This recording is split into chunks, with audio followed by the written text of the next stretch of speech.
This audiobook reveals a truth that will completely transform your relationship with success. You don't need to chase it. You need to become the person who naturally attracts it. Through a revolutionary combination of modern neuroscience and ancient universal laws, you will discover how to activate your innate magnetism and create such a powerful gravitational force around you that opportunities, resources, and the right people simply can't resist you. Get ready to discover that you were born with an extraordinary magnetic power, and that reactivating it is the key to creating a life where success doesn't just happen, but becomes absolutely unstoppable. Chapter 1. The Magnetic Secret. Nobody told you. There's a woman I know who changed her entire life in 18 months. Not through harder work, not through lucky breaks, and certainly not through any advantage the rest of us don't have. Sarah was a mid-level marketing manager, struggling with credit card debt, living in a cramped apartment, and watching her younger colleagues get promoted while she stayed stuck. Then something shifted, not in her circumstances at first, but in something much deeper. Within 6 months, she received an unexpected job offer with double her salary. Within a year, she met her future husband at a coffee shop she'd never been to before, but felt inexplicably drawn to that morning. Within 18 months, she had paid off her debt, moved into her dream home, and started a side business that now generates more than her corporate salary ever did. When people ask Sarah what changed, she struggles to explain it in conventional terms. She didn't work harder than before. She didn't suddenly become more skilled or educated.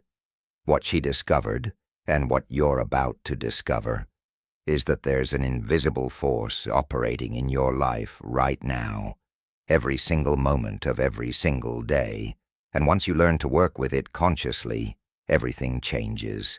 Not gradually, not someday, but with a momentum that feels almost supernatural. Here's what nobody tells you about success. It's not something you chase, it's something you attract. And the reason you've been working so hard with such inconsistent results isn't because you're not trying enough, or because the universe is against you. It's because you've been taught to run after success, when what you actually need to do is become magnetic to it. There's a profound difference between these two approaches, and understanding this difference is about to transform everything you thought you knew about achievement, abundance, and the nature of reality itself. Think about a magnet for a moment. It doesn't chase iron filings around the table. It doesn't work harder or try different strategies. It simply exists in its magnetic state, and the iron filings cannot resist moving toward it. This is not a cute metaphor. This is physics. This is how energy works. And you, whether you realize it or not, are operating as a magnet right now. The only question is, what are you attracting? Every single moment, you are broadcasting a signal into what quantum physicists call the field. This isn't mystical language. This is measurable reality. Your thoughts create electrical impulses. Your emotions generate electromagnetic frequencies that extend beyond your body. The HeartMath Institute has proven that the electromagnetic field produced by your heart can be detected several feet away from your body.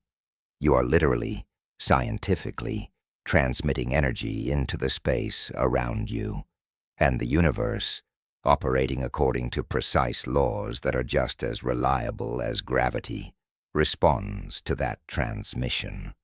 Here's where it gets really interesting. The signal you're broadcasting isn't just your conscious thoughts. In fact, your conscious thoughts make up only about 5% of your mental activity. The other 95% is subconscious programming, running automatically like software in the background of your mind. This is why positive thinking alone doesn't work. You can affirm abundance all day long with your conscious mind, But if your subconscious is broadcasting scarcity, fear, and unworthiness, guess which signal is stronger?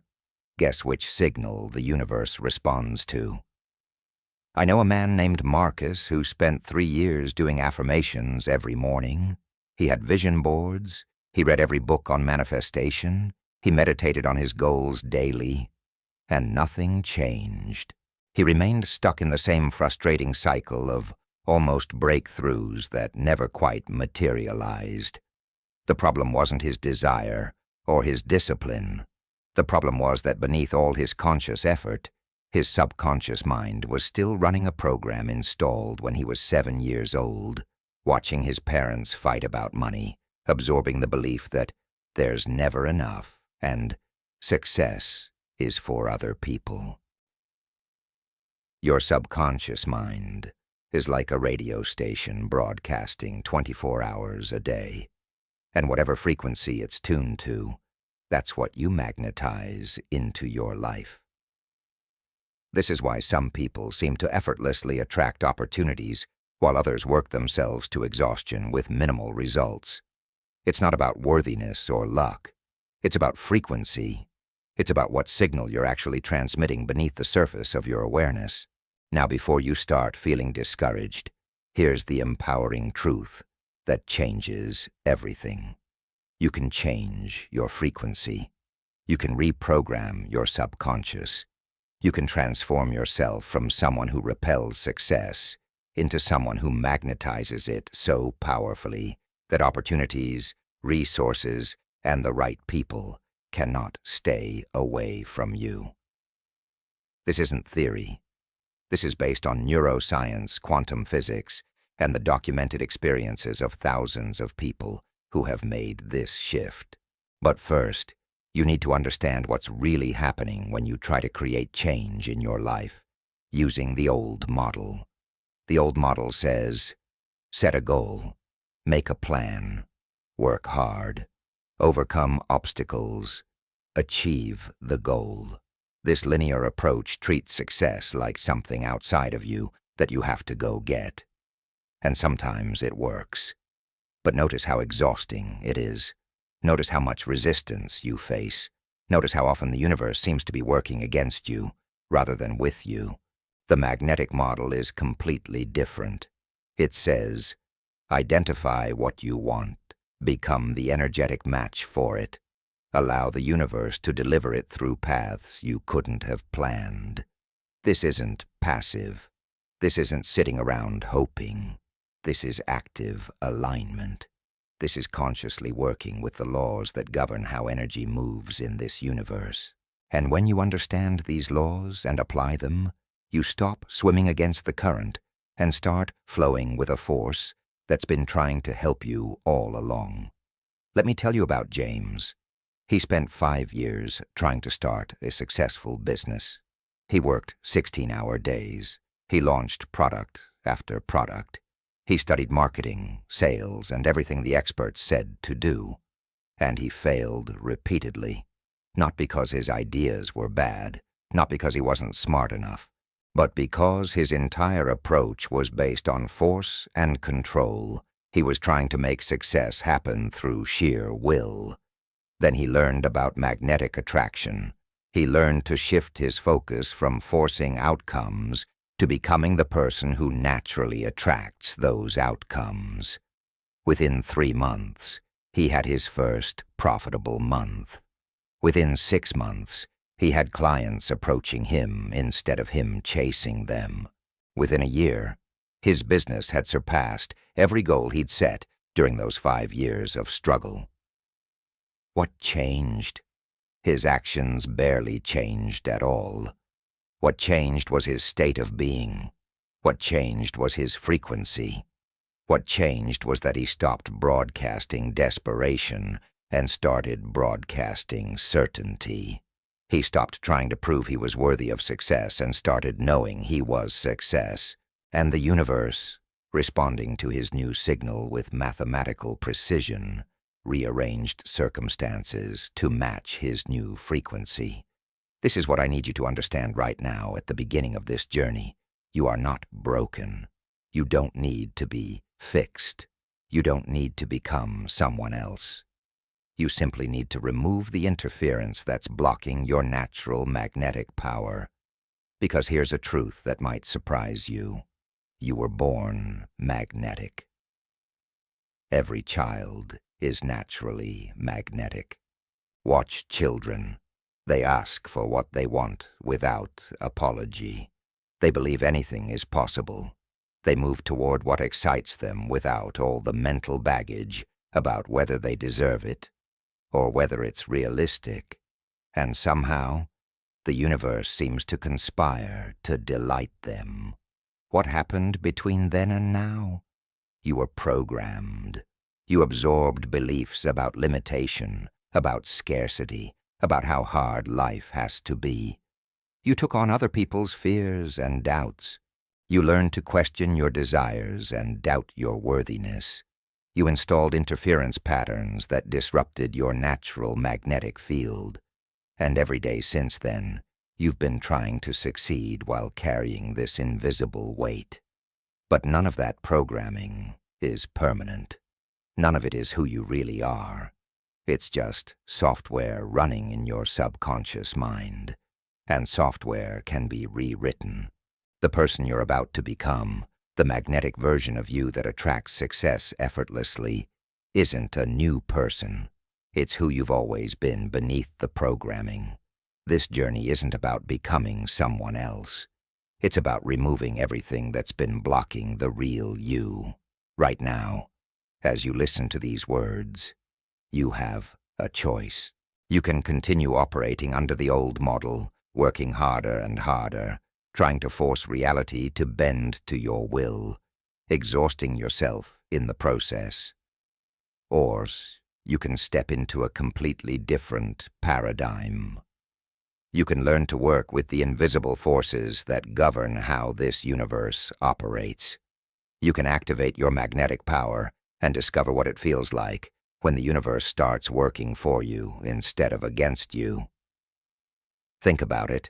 What if every struggle you've faced, every door that closed, every plan that fell apart, wasn't the universe being cruel, but the universe trying to redirect you toward something better? What if resistance is just feedback, that you're out of alignment with your natural magnetic flow? What if the life you've been chasing so desperately has been trying to reach you, but your frequency wasn't tuned to receive it? I've seen this transformation happen countless times. I've watched people who were convinced they were unlucky suddenly become the person who's always in the right place at the right time. I've watched people who struggled financially for decades suddenly open to abundance so rapidly it shocked them. I've watched people who felt invisible suddenly become magnetic presences who attract opportunities and connections effortlessly.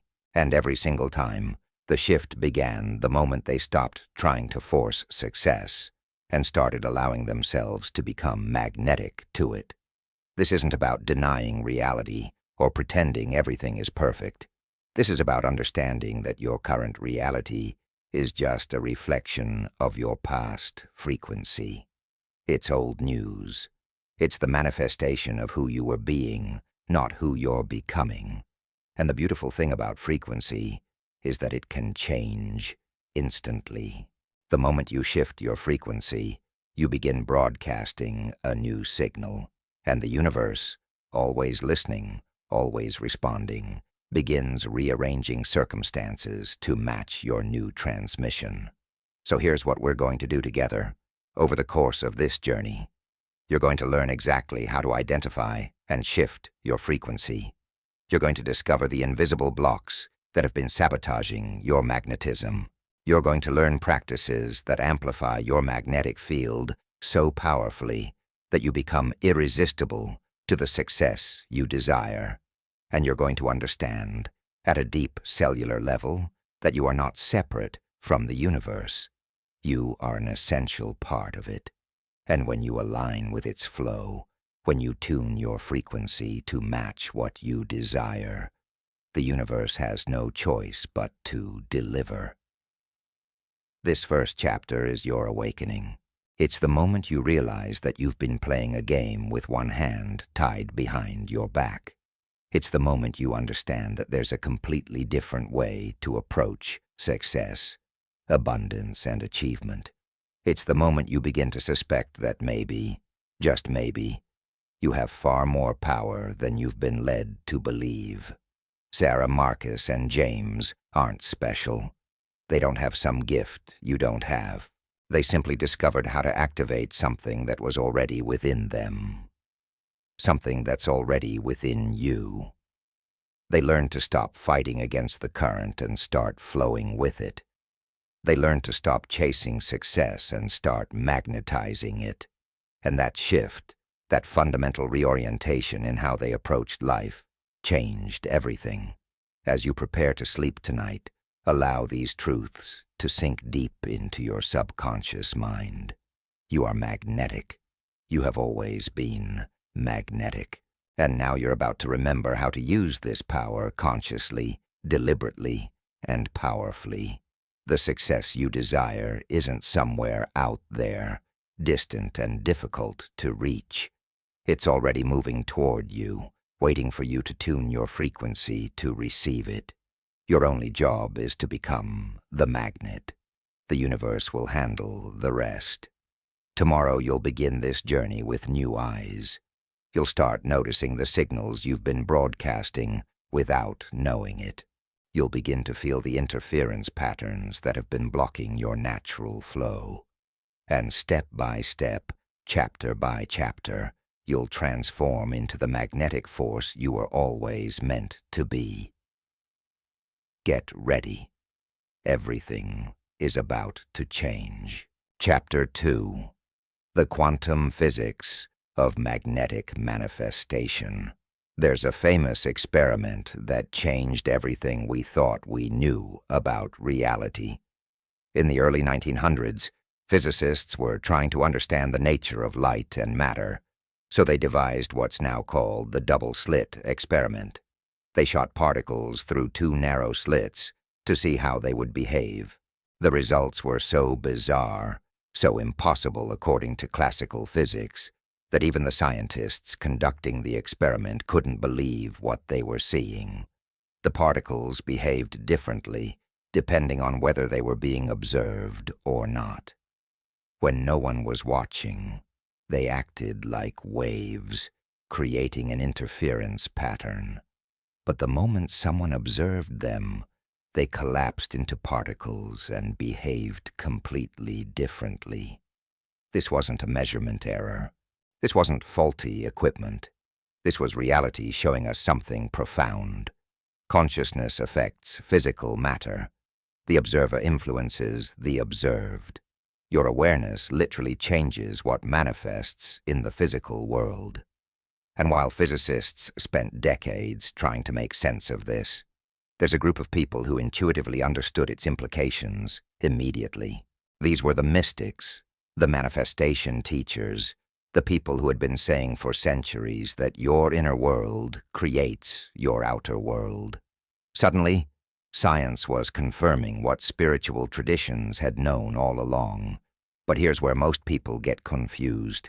They hear, thoughts create reality, and they start thinking positively, making vision boards, and affirming what they want. Then, when nothing changes, they conclude that manifestation doesn't work, or that they're doing something wrong. The problem isn't that the principles are false. The problem is that most people are only working with the tiniest fraction of what's actually happening. They're trying to use their conscious mind, which represents about 5% of their mental activity, to override their subconscious programming, which represents the other 95%. That's like trying to steer an ocean liner with a canoe paddle. Let me explain what's really happening at the quantum level, and why understanding this changes everything about how you approach manifestation and magnetic attraction. Every thought you think creates an electrical impulse in your brain. This isn't metaphorical. You can measure it with an EEG. These electrical impulses create electromagnetic fields. These fields extend beyond your physical body. They interact with the quantum field, which is essentially the invisible ocean of potential that underlies all physical reality. Everything that exists in physical form emerged from this field. Everything that will exist in physical form already exists in this field as potential. Now here's the crucial part that most manifestation teachings miss. It's not just your thoughts that interact with this field. It's the combination of your thoughts and emotions together that creates what we might call your broadcast frequency. Thought without emotion is weak. Emotion without directed thought is chaotic. But when you combine clear thought with elevated emotion, you create a powerful electromagnetic signal that the quantum field responds to with mathematical precision. The HeartMath Institute has done groundbreaking research on this. They've proven that your heart generates an electromagnetic field that's 5,000 times stronger than the field generated by your brain. And this heart field changes dramatically based on your emotional state. When you're feeling frustration, anxiety, or fear, your heart rhythm becomes erratic and chaotic. The electromagnetic field you're broadcasting is incoherent. But when you're feeling gratitude, joy, or love, your heart rhythm becomes smooth and ordered. The electromagnetic field you're broadcasting is coherent. And here's the key. The quantum field responds to coherent signals far more powerfully than incoherent ones. Think of it like a radio. When you're broadcasting an incoherent signal, you get static. When you're broadcasting a coherent signal, you get a clear transmission. The universe isn't ignoring your desires. It's responding to the actual signal you're transmitting, which is often very different from what you consciously want. You might be saying, "I want abundance," with your words. But if you're feeling lack and scarcity at an emotional level, guess which signal is stronger? Guess which signal the quantum field is receiving? I knew a woman named Patricia who spent 2 years trying to manifest a relationship. She did everything right according to the manifestation books. She visualized her ideal partner. She wrote lists of qualities she wanted. She affirmed that love was coming to her. But nothing happened. When we looked deeper, we discovered that beneath all her conscious desires, there was a deep subconscious belief that relationships meant losing her independence. There was an old wound from watching her mother sacrifice everything for her father. So while her conscious mind was broadcasting, "I want love," her subconscious and her emotional body were broadcasting, "Relationships are dangerous and I need to protect myself."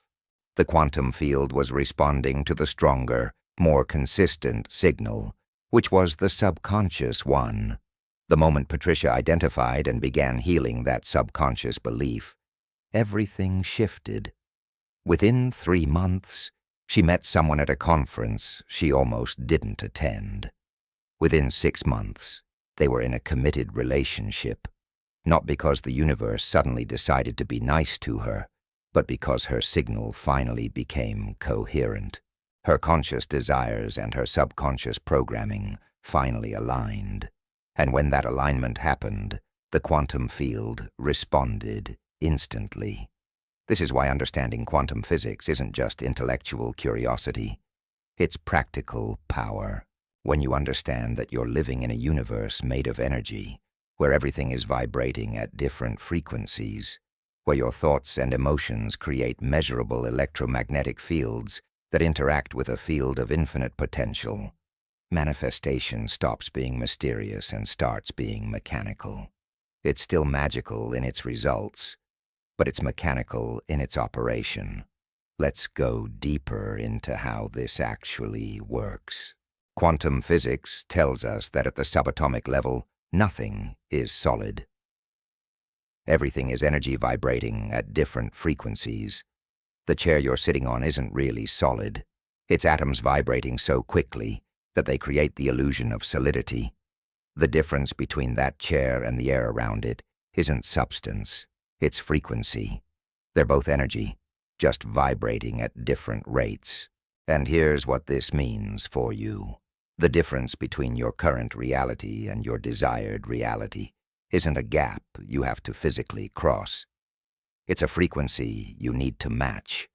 When you want something, you're not trying to go get it or make it happen through force.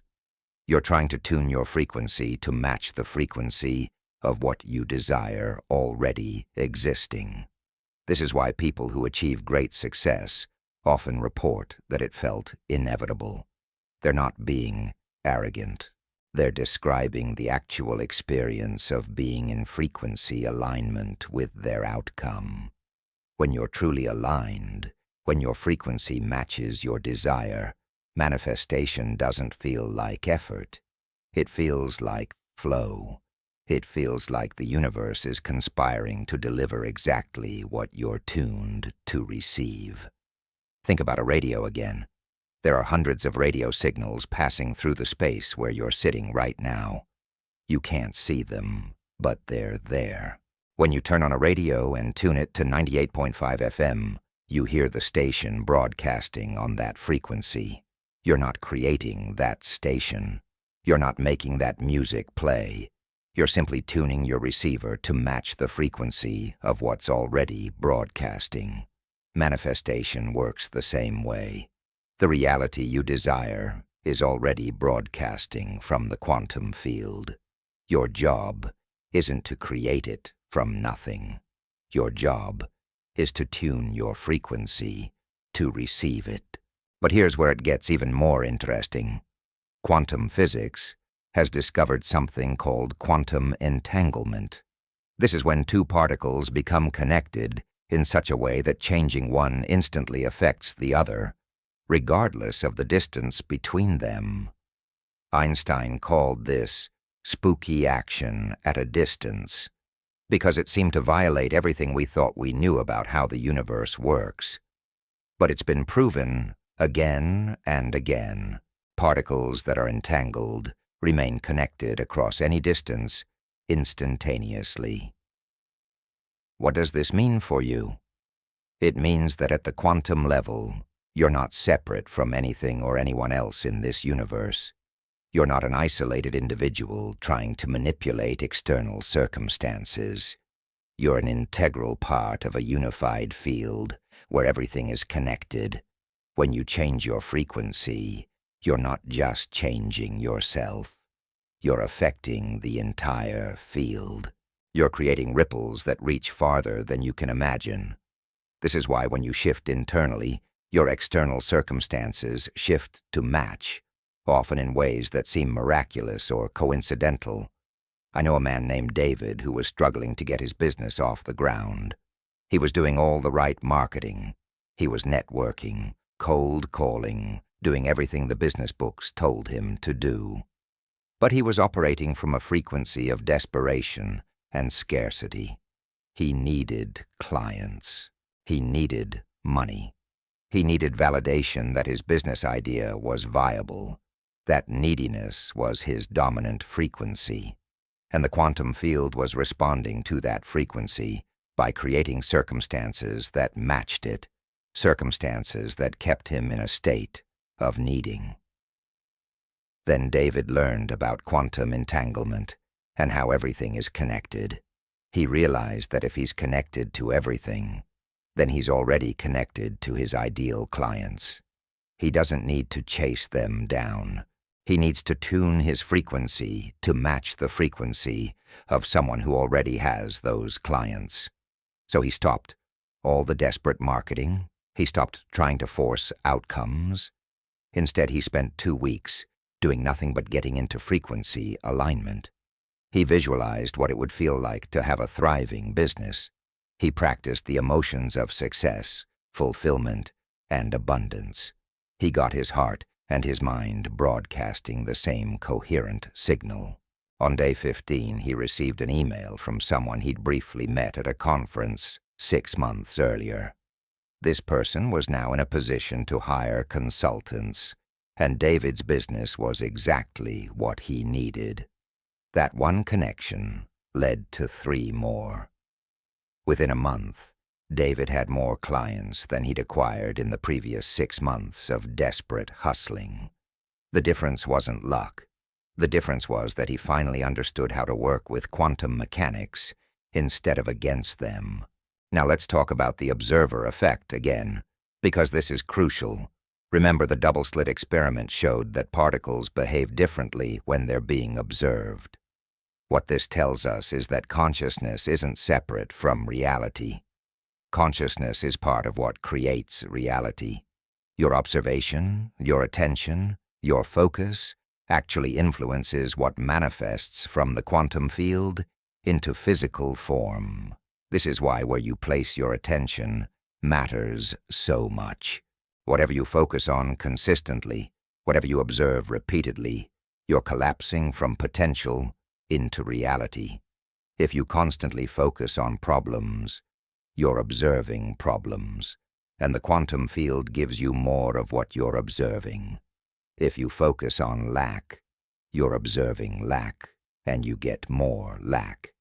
But if you focus on possibility, on abundance, on what's working and what's emerging, you begin collapsing those potentials into your physical experience.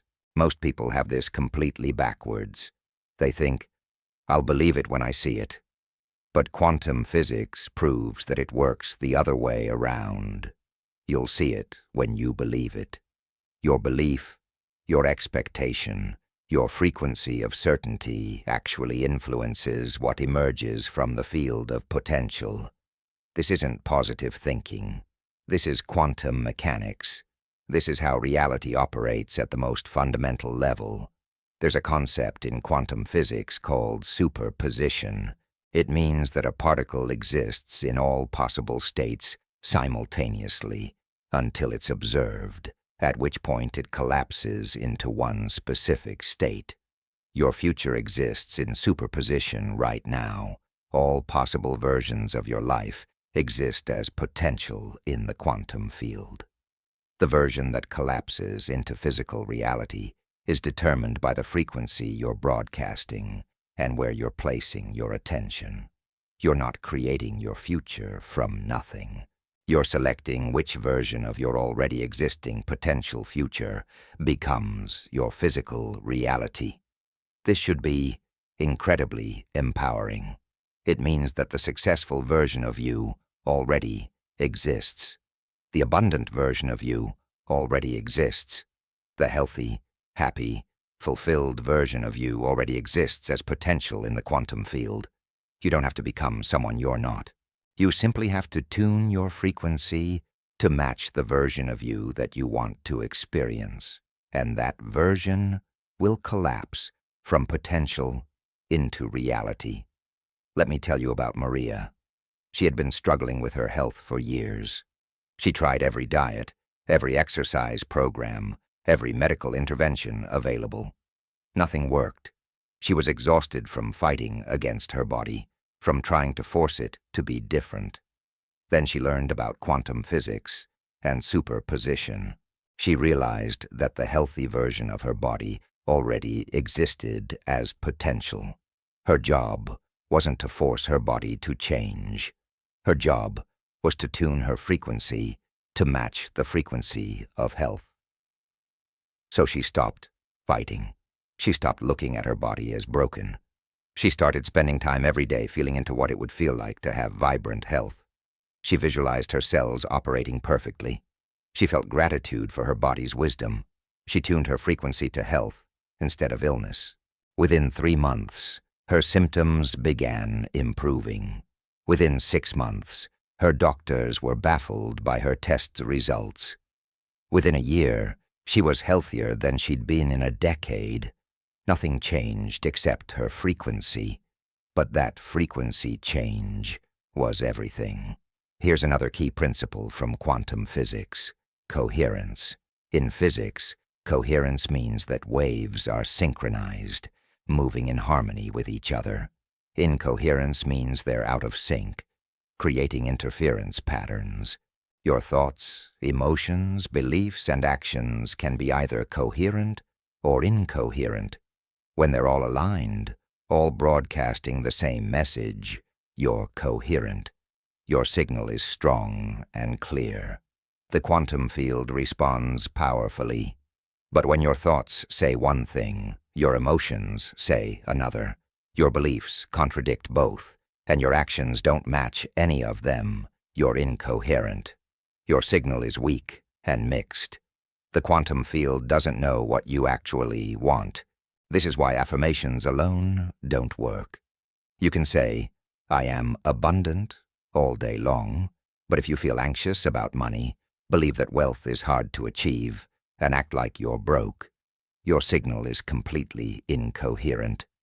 The quantum field is receiving a jumbled message. It's like trying to tune a radio to 3 different stations at once. You get static, not music. True magnetic attraction requires coherence. Your conscious desires, your subconscious beliefs, your emotional state, and your actions all need to be broadcasting the same frequency. When that happens, when you achieve that level of internal alignment, you become extraordinarily magnetic. Opportunities find you. Resources appear. The right people show up at the right time. Not because you're lucky, but because you're coherent. You're broadcasting a clear, strong signal that the quantum field can respond to definitively. The beautiful thing about understanding quantum physics is that it removes all the mystery and confusion from manifestation. You're not trying to convince the universe to give you what you want.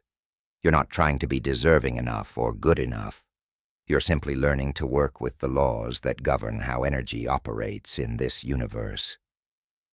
These laws are as reliable as gravity. When you understand them and apply them, they work every single time. Think about electricity. When you flip a light switch, the light comes on. You don't question whether you deserve the light. You don't worry about whether the electricity will work this time.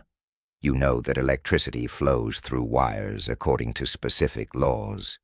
And when you complete the circuit, the light turns on. Quantum manifestation is the same. It's a circuit. When you align your frequency with your desire, when you create coherence between your conscious and subconscious mind, when you broadcast a clear electromagnetic signal through your thoughts and emotions, the circuit completes. The quantum field must respond. It's not personal. It's physics. So here's what I want you to understand at a deep level. You're not a separate entity trying to control an external world. You're a transmitter and receiver, constantly interacting with a quantum field of infinite potential.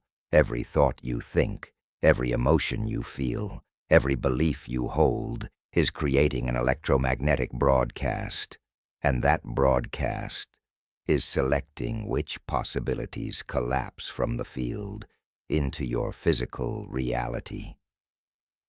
Right now, as you absorb these words, your brain is creating new neural pathways.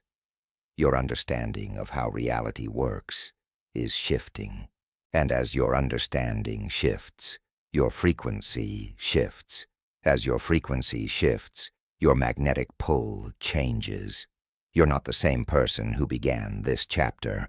You're someone who now understands that you live in an energetic universe where consciousness and matter are inseparable.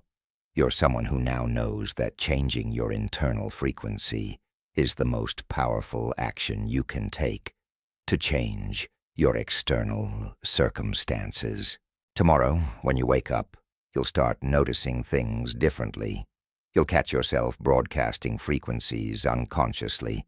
You'll become aware of the signal you're sending through your thoughts and emotions. And that awareness is the first step toward taking conscious control of your magnetic power. Because once you understand the physics, once you see how this actually works, you can never go back to feeling like a victim of circumstance. You know too much. You understand that you're the one creating the frequency, which means you're the one with the power to change it. The quantum field is listening to you right now.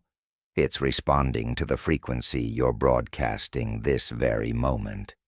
And the beautiful thing is, You can change that frequency instantly, in the next breath, in the next thought, in the next emotion you choose to feel. That's the power quantum physics gives you. Not someday, right now. The universe isn't making you wait. You're the only one who's been keeping yourself waiting. And now, you know better. Now you understand the science behind the magic. Now you're ready to use this knowledge to transform your signal and magnetize everything you desire into your life. Chapter 3. Identifying your invisible blocks. There's a reason you haven't already achieved everything you desire, and it's not what you think. It's not because you're not smart enough, not because you haven't worked hard enough, and not because the universe is withholding what you want. The real reason is far more subtle and far more powerful.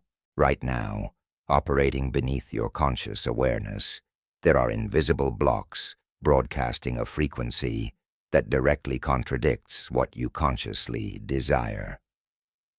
These blocks are like radio jammers, disrupting the clear signal you're trying to send to the quantum field. And until you identify and dissolve these blocks, you'll keep experiencing the same frustrating pattern, wanting one thing while magnetizing its opposite. Let me tell you about a man named Robert. He came to me after spending 15 years trying to build wealth. He had read every financial book, attended countless seminars, started multiple businesses, and worked harder than anyone I knew. On paper, he was doing everything right, but somehow, every time he got close to a breakthrough, something would fall apart. A business partner would betray him, an investment would fail, an unexpected expense would wipe out his savings. He was convinced that the universe was against him, that he was cursed, that success was meant for other people, but not for him. When we began exploring his subconscious programming, we discovered something fascinating. When Robert was 8 years old, his father had experienced a massive business success. For about 6 months, the family had more money than they'd ever had. His father bought expensive things, took the family on lavish vacations, and seemed happier than Robert had ever seen him. Then it all collapsed. The business failed spectacularly. His father became depressed. His parents fought constantly about money, and his father, in a moment of bitter frustration, said something Robert never forgot. "Money ruins everything. We were happier when we were poor." That single statement, absorbed by an 8-year-old boy's subconscious mind, became a program that ran automatically for the next 30 years. At the conscious level, Robert desperately wanted wealth. But at the subconscious level, wealth meant the destruction of happiness and family harmony. So every time he got close to significant financial success, his subconscious mind, trying to protect him from the pain it associated with wealth, would sabotage the opportunity. It wasn't conscious. Robert had no idea this program was running, but it was broadcasting loud and clear, creating a magnetic frequency that repelled the very thing he thought he wanted. This is the nature of invisible blocks. They're not visible to your conscious mind, but they're running your life with far more power than your conscious intentions ever could. Your subconscious mind was programmed during the first 7 years of your life, and again during major emotional events throughout your life. During those formative years, your brain was operating primarily in theta brainwave state, which is essentially a hypnotic state. Everything you observed, everything you heard, everything you experienced was downloaded directly into your subconscious without any critical filter. Your parents' beliefs about money became your beliefs. Your family's relationship patterns became your templates. The way your caregivers dealt with success, failure, love, and conflict became your unconscious programming. And here's the challenging truth. You can't change what you can't see. As long as these blocks remain invisible, they continue to broadcast their frequency, shaping your reality in ways you don't consciously choose. But the moment you bring them into awareness, the moment you identify them and understand where they came from, they lose their power over you. This is why this chapter might be the most important work you do in this entire journey. Because once you can see your blocks, you can dissolve them. Once you dissolve them, your magnetic frequency becomes clear and powerful. So how do you identify these invisible blocks? The first and most reliable method is to look at your patterns. Your life is showing you your subconscious programming every single day. Whatever keeps repeating in your experience is a direct reflection of what's running in your subconscious mind. If you keep attracting partners who are emotionally unavailable, there's a subconscious program creating that pattern. If you keep experiencing financial limitation despite your efforts, there's a program broadcasting scarcity.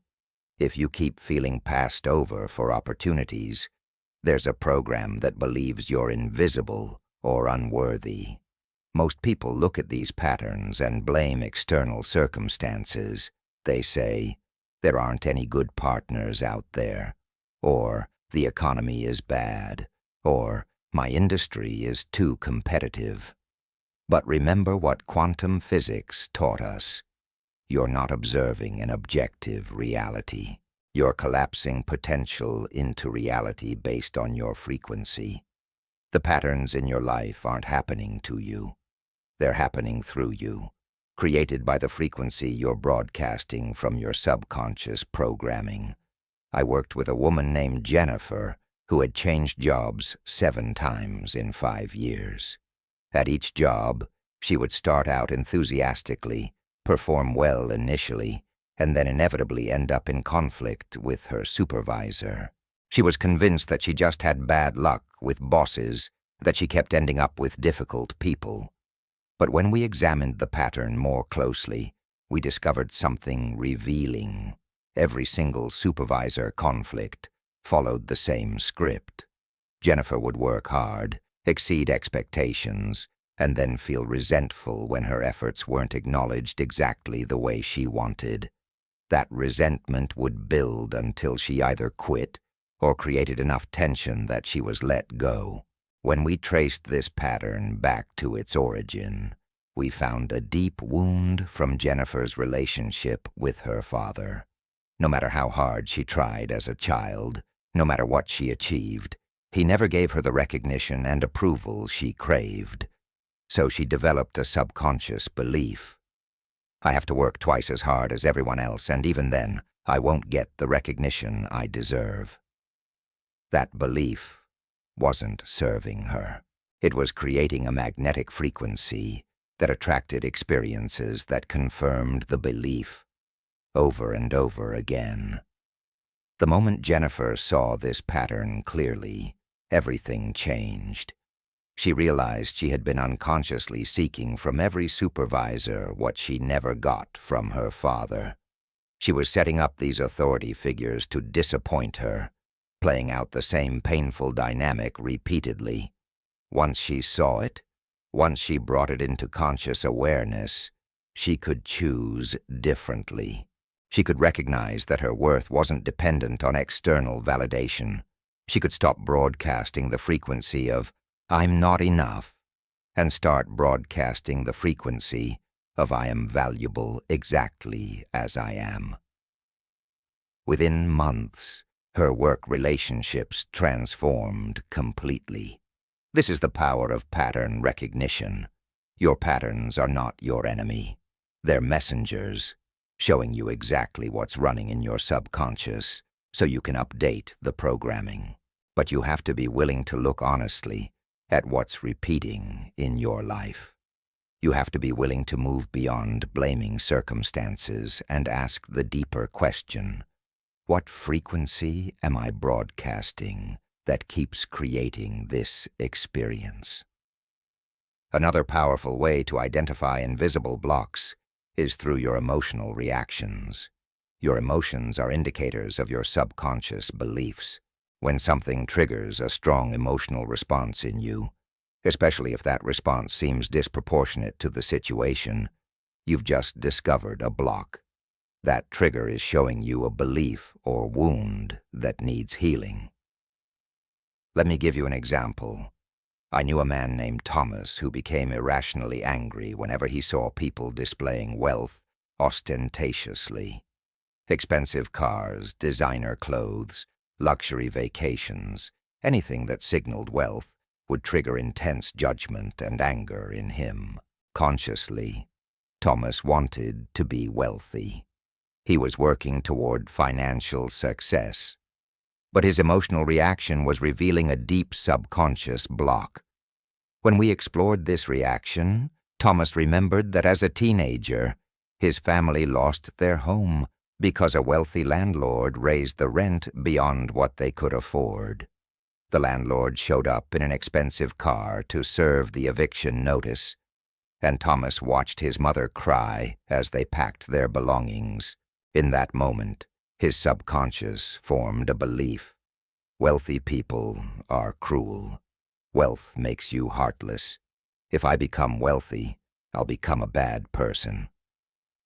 That belief created an invisible block that sabotaged every attempt Thomas made to build wealth.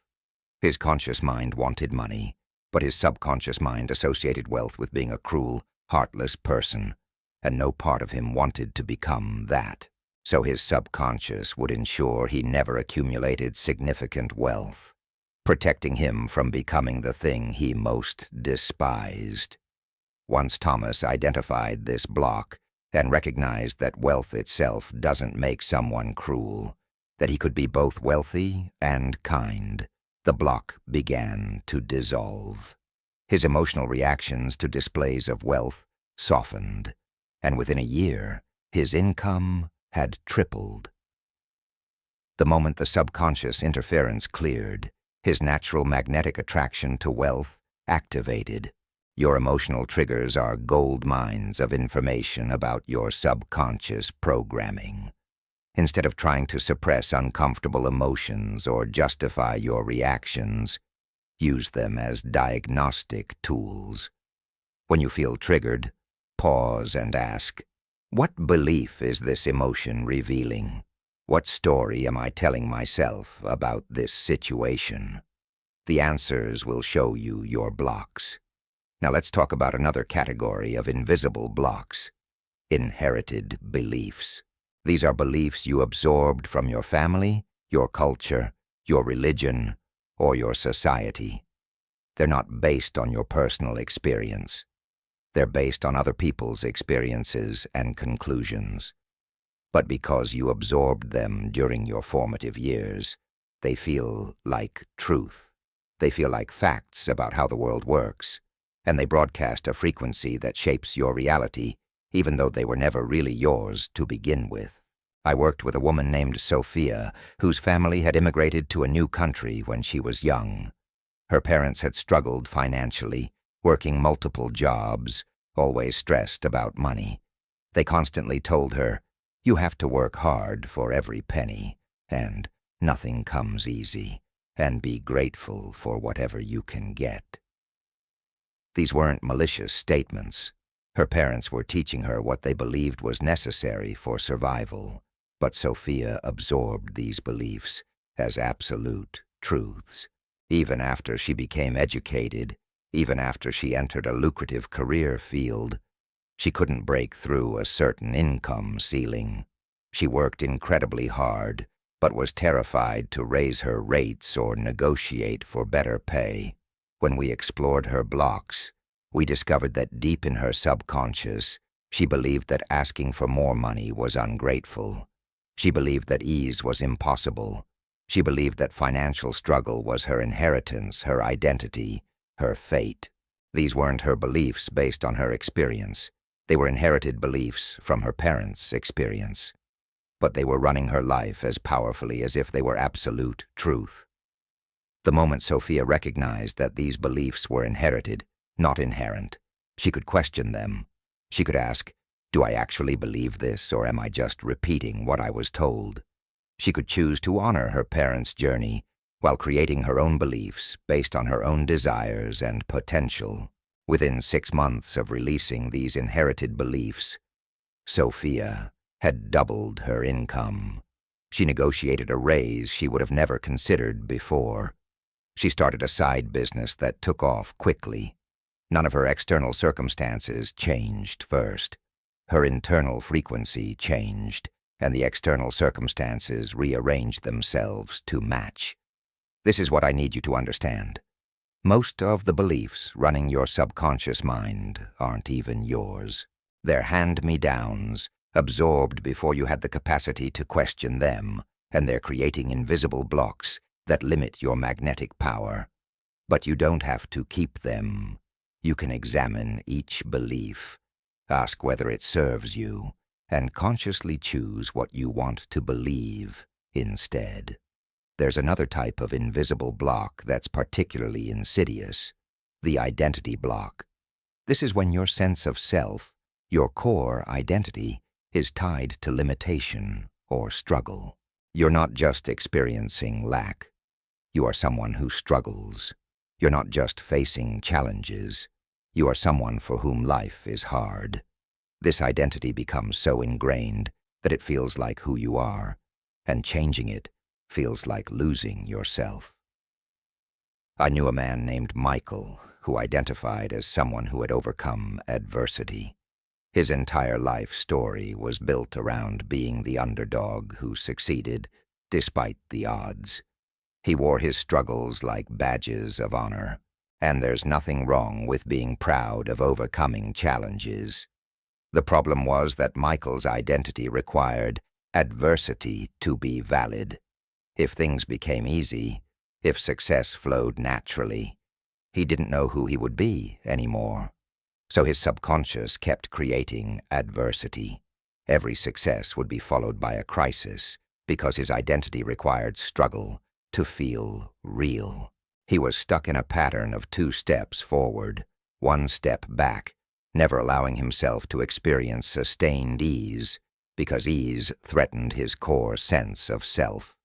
His invisible block wasn't a belief about the world. It was a belief about who he was.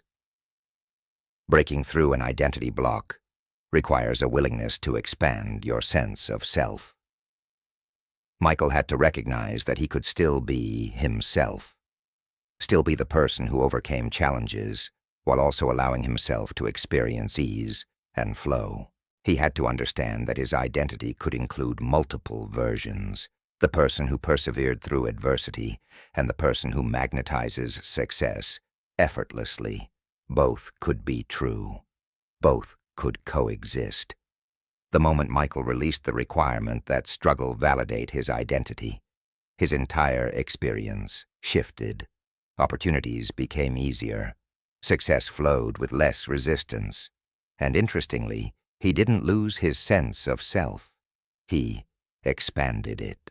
He became more, not less, by releasing the limitation he'd been clinging to as identity. Here's another critical source of invisible blocks: trauma. When you experience something overwhelming, painful, or frightening, your nervous system and subconscious mind create protective mechanisms. These mechanisms were brilliant solutions at the time. They helped you survive, but they often continue running long after the threat is gone, creating blocks that limit your capacity to receive, to trust, to open, to believe in possibility. I worked with a woman named Rachel who had been betrayed by a business partner early in her career. She lost everything: her investment, her reputation, her confidence. The pain was so intense that her subconscious created a protective program. Never be vulnerable again. Never trust anyone completely. Keep your cards close to your chest. This program helped her feel safe in the aftermath of betrayal, but it also created an invisible block that prevented her from forming the partnerships and collaborations that her business desperately needed to grow. Rachel was trying to build a business that required collaboration while broadcasting a frequency of, "I can't trust anyone." The universe was responding to her actual frequency, not her conscious desires. Potential partners would sense her guardedness and back away. Opportunities for collaboration would appear and then mysteriously fall through. It wasn't bad luck. It was her invisible block, still protecting her from a pain that had happened 10 years ago. Healing trauma-based blocks requires compassion and gentleness. You have to honor that these protective mechanisms served you. They helped you survive. But you also have to recognize when they're no longer serving you, when they're keeping you safe from pain, but also blocking you from possibility. Rachel had to acknowledge the betrayal, feel the grief she'd never fully processed, and then consciously decide that she was ready to trust again, that not everyone was her former partner, that vulnerability was the price of connection and growth. This work wasn't easy. But as Rachel released the trauma-based block, her business transformed. The right partners appeared. Collaborative opportunities flowed naturally. Her revenue increased dramatically, not because the universe suddenly became kinder, but because she stopped broadcasting, "Stay away," and started broadcasting, "I'm open." Now I want you to understand something crucial. Identifying these blocks isn't about blame or shame. You're not bad or broken for having these programs running. Every single person has invisible blocks. These blocks were created by your brilliant subconscious mind trying to protect you, help you fit in, keep you safe, or make sense of confusing experiences. The blocks aren't your fault, but healing them is your responsibility because no one else can do this work for you. The beautiful thing is that awareness itself begins the healing process. The moment you see a block clearly, the moment you understand where it came from and how it's been operating, it starts to lose its power.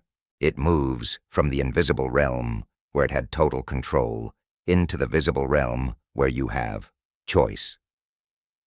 You might need to do deeper work to fully release it, but the simple act of seeing it is already transformational. So here's what I want you to do as you prepare for sleep tonight. Start noticing your patterns. What keeps repeating in your life? What emotional reactions seem disproportionate? What beliefs did you inherit that might not actually be yours? What parts of your identity might be requiring limitation to feel valid? What protective mechanisms might be blocking you from receiving what you desire? You don't need to have all the answers tonight. This is a process of discovery that will unfold over time. But by asking these questions, by becoming curious about your invisible blocks, instead of unconsciously being controlled by them, you're already beginning to shift your frequency. You're already starting to dissolve the interference that's been blocking your magnetic power. Remember, these blocks aren't permanent. They're not who you are. They're just programs running in your subconscious, and programs can be changed. Every block you identify is a doorway to greater freedom. Every pattern you become aware of is an opportunity to choose something different, and every invisible barrier you dissolve amplifies your magnetic attraction exponentially. Tomorrow you'll look at your life with new eyes. You'll start seeing the patterns that have been invisible. You'll recognize the beliefs that have been running the show without your conscious permission. And that recognition is power, because once you can see what's been blocking you, you can clear it. And once you clear it, your natural magnetic force becomes unstoppable. The success you've been chasing can finally catch up to you, because the barriers between you and it are dissolving. Get ready. Your frequency is about to become crystal clear. Chapter 4. reprogramming your base frequency. There's a thermostat in your home that maintains a certain temperature. If the room gets too hot, the air conditioning kicks in to bring it back down. If it gets too cold, the heating turns on to bring it back up. The thermostat doesn't care about your desires or intentions. It simply maintains the temperature it's been set to. Your subconscious mind works exactly the same way. It has a set point, a base frequency, and no matter what happens externally, it will always work to bring you back to that frequency. This is why lottery winners often end up broke again within a few years. This is why people who lose weight often gain it back. This is why you can have breakthrough moments that feel incredible, only to find yourself back in familiar patterns within weeks. Your base frequency is the default state. Your nervous system, your emotions, and your energy return to when you're not consciously managing them. It's the sum total of all your subconscious programming, your habitual thought patterns, your emotional defaults, and your deeply held beliefs about yourself and the world. And here's the crucial truth that most people miss. You cannot sustain results that are inconsistent with your base frequency. You can achieve them temporarily through willpower and effort, but unless you change your base frequency, you'll always snap back to your set point. Let me tell you about a woman named Catherine. She built a successful business that was generating $500,000 a year. From the outside, she had achieved remarkable success. But Catherine's base frequency was set to struggle and scarcity. That's what she knew. That's what felt familiar. So even though her business was thriving, she was constantly anxious. She couldn't enjoy her success. She was always waiting for the other shoe to drop, convinced that disaster was around the corner. And eventually, her nervous system couldn't sustain the discomfort of being so far from her set point. She unconsciously sabotaged her business through a series of poor decisions, and within a year, she was back to barely scraping by.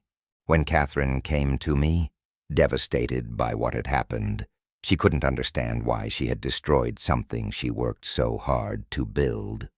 But the answer was simple. Her base frequency hadn't changed. She had changed her external circumstances through effort and strategy, but her internal thermostat was still set to struggle. The moment her external success exceeded what her nervous system could handle, her subconscious brought her back to the familiar frequency of limitation. It wasn't punishment. It wasn't self-sabotage in the traditional sense. It was her system trying to return to homeostasis, to what felt normal. This is why reprogramming your base frequency is the most important work you can do. Because once you reset that thermostat, once you install a new set point, maintaining success becomes effortless. You're no longer fighting against your own nervous system. You're no longer using willpower to override your subconscious. Instead, your entire system is working to maintain the new frequency, just as automatically as it maintained the old one. So how do you reprogram your base frequency? The first thing you need to understand is how the subconscious mind learns. Your subconscious doesn't learn through logic or reasoning. It learns through repetition and emotion. This is why you can know intellectually that you're worthy of success, but still feel unworthy at a visceral level. The intellectual knowledge is in your conscious mind. The feeling of unworthiness is in your subconscious, and it was installed through repeated experiences combined with strong emotion. Think about how you learned anything as a child. You didn't learn to walk by understanding the biomechanics of bipedal motion. You learned through repetition. Fall down, get up, fall down, get up, over and over, until walking became automatic. You didn't learn language by studying grammar rules. You learned by hearing words repeated in emotional contexts until they became part of your automatic understanding. Your subconscious learned everything through this same process. Repetition plus emotion equals programming. This is actually incredibly empowering because it means you can use the exact same process to reprogram your base frequency. You just need to repeat new patterns with emotional intensity until they become your new default. The challenge is that most people try to reprogram their subconscious using conscious mind strategies. They use affirmations without emotion. They visualize without feeling. They try to think their way into a new frequency. And it doesn't work because that's not the language the subconscious speaks. I worked with a man named Daniel who had been doing affirmations for 3 years with no results. Every morning, he would stand in front of the mirror and repeat, "I am wealthy, I am successful, I am confident." He was doing what all the books told him to do. But nothing changed. When we examined his process, I discovered that he was saying these affirmations with zero emotion. They were just words, repeated mechanically, with no feeling behind them. His conscious mind was saying one thing, but his emotional body was broadcasting the same old frequency of doubt and limitation. We completely changed Daniel's approach. Instead of just saying affirmations, we created an immersive experience. He would close his eyes and imagine a specific moment in his desired future. He would see himself in his dream office, feel the quality of the furniture under his hands, hear the sounds of his thriving business, smell the coffee in his cup, and most importantly, feel the emotions of pride, fulfillment, gratitude, and confidence that would be present in that moment. He would stay in that imagined experience until the emotions were so real that his body believed it was actually happening. This is the key. Your subconscious mind cannot tell the difference between a vividly imagined experience and a real one. When you combine detailed visualization with authentic emotion, you're creating a new memory, a new reference point for your nervous system. You're teaching your subconscious that this elevated state is real, is possible, is safe. And when you do this repeatedly, with consistency and emotional intensity, it becomes your new base frequency. Within 6 months of this practice, Daniel's external reality began matching his new internal frequency. He received unexpected opportunities. His confidence increased naturally. His income tripled. But more importantly, the success felt normal to him. It didn't create anxiety like it would have before. His nervous system had been reprogrammed to accept this new level as his set point. Now let's talk about the science behind this. Neuroscience has proven that your brain creates neural pathways based on repeated patterns of thought and emotion. Every time you think a thought or feel an emotion, you're firing specific neurons in your brain. And neurons that fire together wire together. When you repeat a pattern enough times, those neural pathways become highways, automatic routes that your brain defaults to without conscious effort. Your current base frequency is maintained by well-established neural highways. You've been thinking certain thoughts and feeling certain emotions for so long that the pathways are deeply grooved. Your brain defaults to them automatically. This is why changing your frequency can feel so difficult at first. You're not just trying to think different thoughts. You're trying to create new neural pathways while old ones are pulling you back to familiar patterns. But here's the encouraging truth. Neuroplasticity means your brain can change at any age. You can create new neural pathways. You can weaken old ones through disuse. The process requires consistency and emotional engagement, but it absolutely works. Every time you consciously choose a new thought pattern and charge it with emotion, you're strengthening a new neural pathway. Every time you catch yourself defaulting to an old pattern and choose differently, you're weakening an old pathway. Over time, the new pathways become the highways, and the old ones fade into barely used back roads. I knew a woman named Lisa who had struggled with anxiety her entire life. Her default emotional state was worry and fear. That was her base frequency. She had tried therapy, medication, and every anxiety reduction technique available. These things helped manage her symptoms, but they didn't change her base frequency. She would have good days, but she always returned to anxiety as her default. Then Lisa learned about neuroplasticity and the power of emotional reconditioning. She committed to a practice of spending 15 minutes every evening in a state of elevated emotion. She would think about things she was grateful for, but more importantly, she would feel the emotion of gratitude deeply. She would imagine positive outcomes for her life and feel the joy and relief of those outcomes. She was literally teaching her brain a new default emotional state through repetition and emotion. The first week was difficult. Her brain kept wanting to return to worry, but she persisted. After a month, she noticed something remarkable. There were whole hours in her day when she realized she hadn't felt anxious. After 3 months, she noticed that peace was starting to feel more normal than anxiety. After 6 months, her entire base frequency had shifted. Anxiety still visited occasionally, but it was no longer her home. Peace and contentment had become her new default state. This is the power of consciously reprogramming your base frequency. You're not just trying to feel better in the moment. You're installing a new operating system that runs automatically. And once that new operating system is installed, you don't have to work so hard.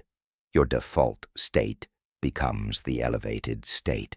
Success, abundance, joy, confidence, these stop being things you have to reach for and become things you naturally return to. Now let's address something important: the transition period. When you first start reprogramming your base frequency, it's going to feel uncomfortable. Your old frequency is familiar. It feels like you. Even if it's limiting, even if it's painful, it's known. Your new frequency, even though it's what you desire, will initially feel foreign. Your nervous system might interpret it as unsafe simply because it's unfamiliar. This is why many people self-sabotage right when they're on the verge of breakthrough. The new frequency feels so different from their identity that their system panics and pulls them back to familiar territory. I worked with a man named James who kept repeating a pattern. He would make progress toward his goals, start feeling really good about himself, and then suddenly crash. He would pick a fight with his partner, make an impulsive bad decision, or fall back into destructive habits.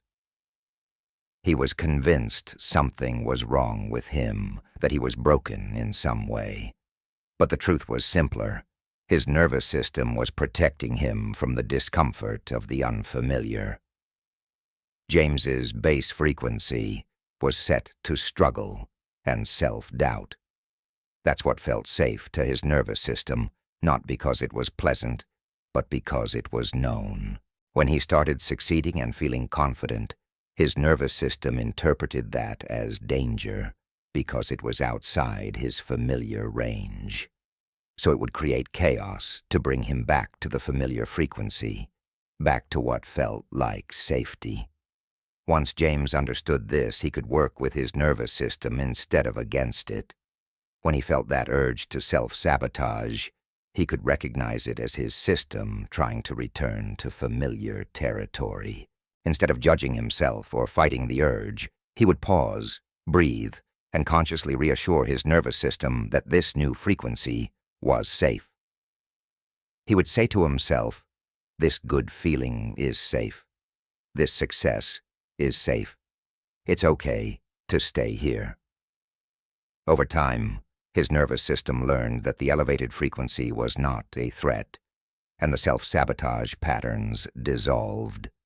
This is crucial for you to understand as you begin reprogramming your base frequency. There will be moments when your old frequency pulls at you. There will be times when limitation feels more comfortable than expansion. This doesn't mean you're failing. It means your nervous system is adjusting to a new normal. Be patient with yourself. Be gentle with the transition, and keep returning to the new frequency over and over until it becomes familiar. Let's talk about another essential aspect of reprogramming your base frequency, the morning and evening practice. Your brain is most receptive to new programming during specific times of day. In the first few minutes after you wake up and the last few minutes before you sleep, your brain is naturally in a theta brainwave state. This is the same state you were in as a young child when your subconscious was downloading programming without filters. It's also the state you enter during deep meditation or hypnosis. These theta windows are golden opportunities to reprogram your base frequency. Instead of grabbing your phone and immediately absorbing other people's energy and information, use those first waking moments to set your frequency for the day. Before your conscious mind fully engages, while you're still in that dreamy state, begin feeling the emotions you want to be your default. Feel gratitude. Feel excitement for your day. Feel the confidence and peace of someone whose life is working beautifully. You're not trying to convince yourself of anything. You're simply choosing to activate these frequencies while your subconscious is most receptive. The same applies to the evening. As you're falling asleep, instead of reviewing problems or scrolling through social media, use that time to imagine your ideal life. See it in detail. Feel the emotions of already living it. Your subconscious mind is about to spend 8 hours processing and consolidating whatever you feed it in those final conscious moments. This is why this audiobook is designed to be listened to before sleep. As you absorb these concepts in theta state, they bypass your conscious filters and install directly into your subconscious programming. I knew a woman named Michelle who transformed her entire life using nothing but this morning and evening practice. For years, she would wake up and immediately start thinking about her problems. She would fall asleep, reviewing everything that went wrong during the day. She was programming herself for limitation and struggle twice a day, every single day. No wonder that was her base frequency. When Michelle learned about the theta window, she committed to a new practice. Every morning before opening her eyes, she would spend 5 minutes feeling grateful and excited. Every evening as she was falling asleep, she would imagine her ideal life in vivid detail and feel the emotions of living it. That was it. No complicated rituals, just intentional use of the times when her subconscious was most receptive. Within 3 months, Michelle's life was unrecognizable. Her relationships improved. Her work became more fulfilling. Money started flowing more easily. But the most profound change was internal. Her base frequency had shifted from anxiety and struggle to peace and possibility. The external changes were just reflections of that internal transformation. Now let's address the role of your physical body in maintaining your base frequency. Your emotions don't just exist in your mind. They exist in your body. Every emotion has a corresponding physical sensation and posture. When you're depressed, your body slouches. Your breathing becomes shallow. Your movements become slow. When you're confident, your body stands tall. Your breathing deepens. Your movements become purposeful. Your body and your emotional state are inseparably linked. This means you can use your body to shift your frequency. When you notice yourself defaulting to a low-frequency state, you can literally change your physiology to shift the frequency. Stand up tall, take deep breaths, move your body with energy and purpose. Smile, even if you don't feel like it. Your brain receives feedback from your body and adjusts your emotional state to match. This isn't fake positivity. This is using the body-mind connection to access higher frequencies. I worked with a man named Victor, who spent most of his day sitting hunched over a computer, breathing shallowly, barely moving. He wondered why he felt so lethargic and unmotivated. His body was locked in the physiology of low energy, and his emotional state was matching that physiology. We implemented a simple practice. Every 2 hours, Victor would stand up, stretch his body, take 10 deep breaths, and move for 5 minutes. Just this physical shift changed everything. His energy increased. His mood improved. His productivity skyrocketed. He was using his body to maintain a higher base frequency. Here's another powerful tool for reprogramming your base frequency: environmental design. Your environment is constantly influencing your frequency. The people you spend time with, the media you consume, the physical spaces you inhabit, all of these are either supporting your new frequency or pulling you back to your old one. If you're trying to reprogram to a frequency of abundance, but you're constantly surrounded by people complaining about lack, you're making your job much harder. This doesn't mean you need to abandon everyone in your life or move to a new city. It means you need to consciously curate your environment to support your new frequency. Spend more time with people who embody the frequency you're cultivating. Consume media that reinforces your new beliefs. Create physical spaces that feel aligned with your desired frequency. Your environment should be a training ground for your new base frequency, not a battlefield where you're constantly fighting to maintain it. I knew a woman named Diana who was trying to build a successful business while spending most of her time with friends who thought entrepreneurship was risky and foolish. Every time she shared her progress, they would respond with worry and doubt. She wasn't being supported in her new frequency. She was being pulled back to the frequency of limitation and fear. When Diana consciously shifted her social circle to include more entrepreneurs, people who understood and celebrated her journey, everything changed. She had created an environmental container that supported her new base frequency instead of undermining it. As you do this work of reprogramming your base frequency, remember that this is not a one-time event. This is a practice. Your base frequency will strengthen with consistency. Some days will feel easier than others. Some days you'll feel like you've mastered the new frequency, and other days you'll feel like you're back at square one. This is normal. This is part of the process. The key is to keep choosing the new frequency over and over with patience and commitment. Your base frequency is like a muscle. The more you exercise it, the stronger it becomes. Eventually it becomes your new default, your new normal. And when that happens, when your elevated frequency becomes automatic, your entire experience of life transforms. You're no longer working so hard to create results. You're simply maintaining a frequency that naturally magnetizes what you desire. You become like a tuning fork, constantly vibrating at the frequency of your desired reality, and the universe has no choice but to bring you experiences that match that vibration. Tonight, as you drift into sleep, know that your subconscious is listening. Know that this theta state you're entering is the perfect time for reprogramming. Allow yourself to imagine your life at its highest expression. Feel the emotions of living that life. Let those feelings become more real than your current circumstances. You're not escaping reality. You're creating a new one.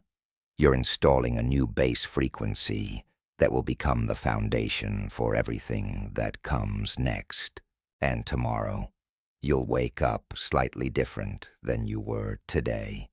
you'll be one step closer to the person whose base frequency naturally magnetizes extraordinary success. Sleep well. Your transformation is underway. Chapter 5. The State of Being of Inevitable Success. There's a man I know who walks into rooms differently than most people. He doesn't announce himself. He doesn't try to impress anyone. But somehow, within minutes, the most important people in that room are drawn to him. Opportunities find him. Resources appear. Doors open that stay closed for others. When people ask him how he does it, he struggles to explain because he's not doing anything. He's not employing strategies or techniques. He's simply being someone that success cannot resist. He has mastered what I call the state of being of inevitable success. And once you understand what this means and how to access it yourself, everything about your relationship with achievement will transform. Most people approach success as something they need to acquire, achieve, or become worthy of. They're constantly trying to get somewhere they're not, to become someone they're not yet, to prove they deserve what they desire. This approach creates a fundamental energetic contradiction. They're broadcasting the frequency of "I don't have it yet," and "I'm not there yet," and "I need to prove myself." And the universe, always responding to your actual frequency rather than your stated intentions, keeps delivering experiences that match that broadcast. You get more of not having it yet. You get more of not being there yet. You get more opportunities to prove yourself because that's the frequency you're transmitting. The state of being of inevitable success is completely different. It's not about faking confidence or pretending you've already achieved what you haven't. It's about accessing the internal state of someone for whom success is not a question, not something to chase or prove, but simply the natural outcome of who they are. This person doesn't hope for success. They don't wish for it or work desperately toward it. They know it's coming with the same certainty that you know the sun will rise tomorrow. And that certainty, that unshakable knowing, creates a magnetic frequency so powerful that circumstances, people, and resources rearrange themselves to match it. Let me tell you about a woman named Elena. She had been struggling to grow her consulting business for 3 years. She was qualified, experienced, and hard-working, but she was operating from a state of need. She needed clients. She needed money. She needed validation that her business was viable. That neediness permeated every interaction. Potential clients could feel it, even if they couldn't name it. She was broadcasting desperation, and desperation repels the very thing you're desperate for. Then something shifted. Elena attended a conference where she met someone who embodied the state of being she wanted to access. This person wasn't more educated or experienced than Elena, but they carried themselves with a quiet certainty that was magnetic. Elena watched how this person interacted with others, how opportunities seemed to flow to them effortlessly, and she realized the difference wasn't in what they were doing, but in who they were being. Elena went home and made a decision. She was going to stop operating from need and start operating from certainty. Not fake certainty, not pretending, but accessing the part of her that already knew she was successful, that already knew her business would thrive, that already knew she had everything she needed. Every morning, before engaging with her business, she would spend time embodying this state. She would imagine herself 5 years in the future, looking back at this moment, knowing with absolute clarity that everything had worked out perfectly. From that future perspective, there was nothing to worry about. Success was inevitable. It was already done. This practice changed everything about Elena's energy.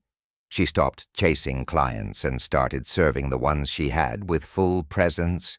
She stopped discounting her prices out of fear and started charging what she was worth with confidence. She stopped desperately networking and started forming genuine connections. And within 6 months, her business had tripled.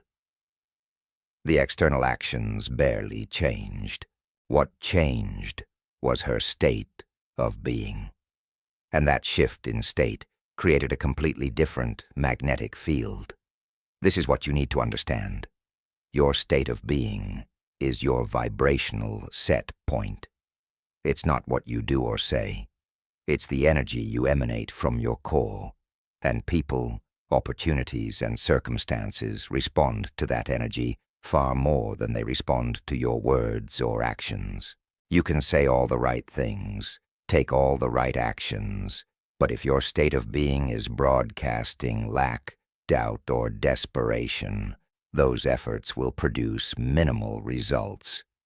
But when your state of being is aligned with certainty, abundance, and the knowing that success is inevitable, even minimal effort produces extraordinary results.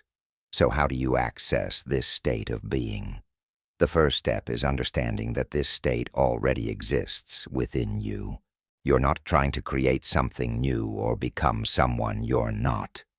You're trying to access a frequency that's always available, that's part of your natural design, but has been covered over by programming, conditioning, and fear. Think of it like a radio station that's always broadcasting. You just need to tune your receiver to the right frequency. The state of being of inevitable success feels like deep calm mixed with quiet excitement. It's not manic energy or forced positivity. It's the peaceful certainty of someone who knows that everything is working in their favor, even when external circumstances don't reflect that yet. It's the unwavering trust that you're exactly where you need to be, that you have everything you need, and that what you desire is already on its way to you. This state doesn't require evidence. It exists independent of current reality because it's tuned to a future reality that already exists in potential. I worked with a man named Marcus who was launching a new product. He had done all the preparation, created something valuable, and was ready to bring it to market. But as the launch date approached, he found himself gripped by anxiety. What if nobody bought it? What if he had wasted months of work? What if he failed publicly? This anxiety was creating a state of being that was broadcasting failure before he even started. We worked together to shift his state. Instead of focusing on all the things that could go wrong, Marcus began practicing being the person for whom this launch was a massive success. He would sit quietly, close his eyes, and imagine receiving messages from happy customers. He would feel the satisfaction of seeing sales come in. He would embody the relief and joy of knowing his product was helping people. Most importantly, he would access the calm certainty that this success was inevitable, that it wasn't a question of if, but when and how much. This wasn't visualization as most people practice it. Marcus wasn't trying to see something that wasn't real. He was accessing a state of being where the success already existed, and he was simply catching up to it in physical reality. He was embodying the frequency of his successful future self. And from that state, all his actions, decisions, and communications changed. He stopped marketing from fear and started marketing from service. He stopped worrying about outcomes and started trusting the process. The launch was the most successful he'd ever had. But more importantly, Marcus discovered something profound. When you operate from the state of being of inevitable success, the journey becomes enjoyable. You're no longer in constant anxiety about whether it will work. You know it will work. You're just curious about how it will unfold. This shift from anxiety to curiosity, from doubt to certainty, changes everything about your experience and your results. Now let's talk about a critical distinction. The difference between wanting and being. When you want something, you're acknowledging its absence. You're in relationship with lack. Your frequency is tuned to, I don't have this and I need it. This creates a magnetic repulsion, where the thing you want stays perpetually out of reach, because your very wanting of it broadcasts its absence. But when you embody being the person who has it, when you access the state of being where it already exists in your experience, you're no longer broadcasting lack. You're broadcasting fulfillment. And from that frequency, what you desire must materialize, because you're no longer holding it away with your need for it. Think about people you know who are naturally abundant. They don't constantly think about money or worry about it. They just have an underlying assumption that money flows to them, that they always have what they need, that abundance is their natural state. This isn't arrogance. This is a state of being, and that state creates a magnetic field that attracts financial opportunities effortlessly. Contrast this with people who desperately need money, who constantly worry about it, who feel the pressure of lack. Their state of being is tuned to scarcity, and no amount of hard work can overcome that frequency. They're magnetizing from the wrong state. I knew a woman named Sophia who grew up in poverty. For decades, she carried the state of being of someone who struggles with money. Even after she became financially stable, even after she had savings and a good income, she couldn't shake the underlying anxiety about money. Her state of being was still tuned to scarcity. She would check her bank account multiple times a day, worry about every expense, and feel constant low-level stress about finances, even though objectively she was fine. Sophia realized that her state of being hadn't caught up to her reality. She was successful, but still operating from the frequency of someone who wasn't. So she made a conscious decision to shift her state. Instead of checking her bank account compulsively, she practiced trusting that money was there. Instead of worrying about expenses, she practiced feeling grateful for her ability to pay for what she needed. Instead of carrying the energy of scarcity, she consciously embodied the state of being of someone for whom money flows easily and abundantly. This wasn't easy at first. Her nervous system had decades of conditioning pulling her back to the familiar state of financial anxiety. But she persisted, and within months, something remarkable happened. Not only did her internal experience transform, becoming peaceful and trusting around money, but her external reality shifted to match. Unexpected income appeared. Opportunities to increase her earnings presented themselves. Her investments performed better than expected. She had changed her state of being, and the universe responded to that new frequency. Here's what's crucial to understand. The state of being of inevitable success is not dependent on current circumstances. In fact, accessing this state when circumstances don't yet reflect it is the most powerful thing you can do. Your current circumstances are just the manifestation of your past state of being. They're old news. They're irrelevant to what you're creating from this moment forward.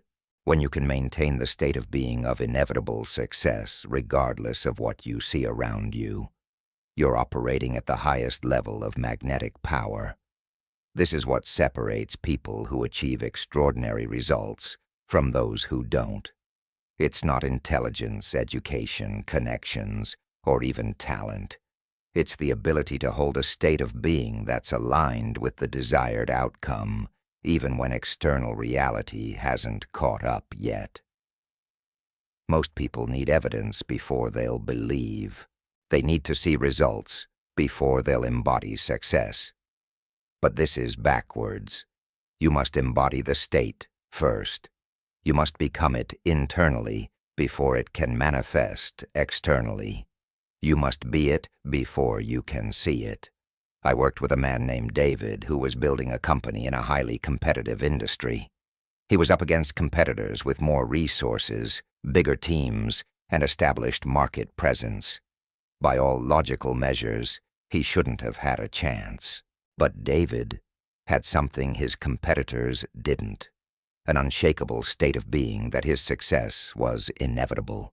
He didn't hope his company would succeed.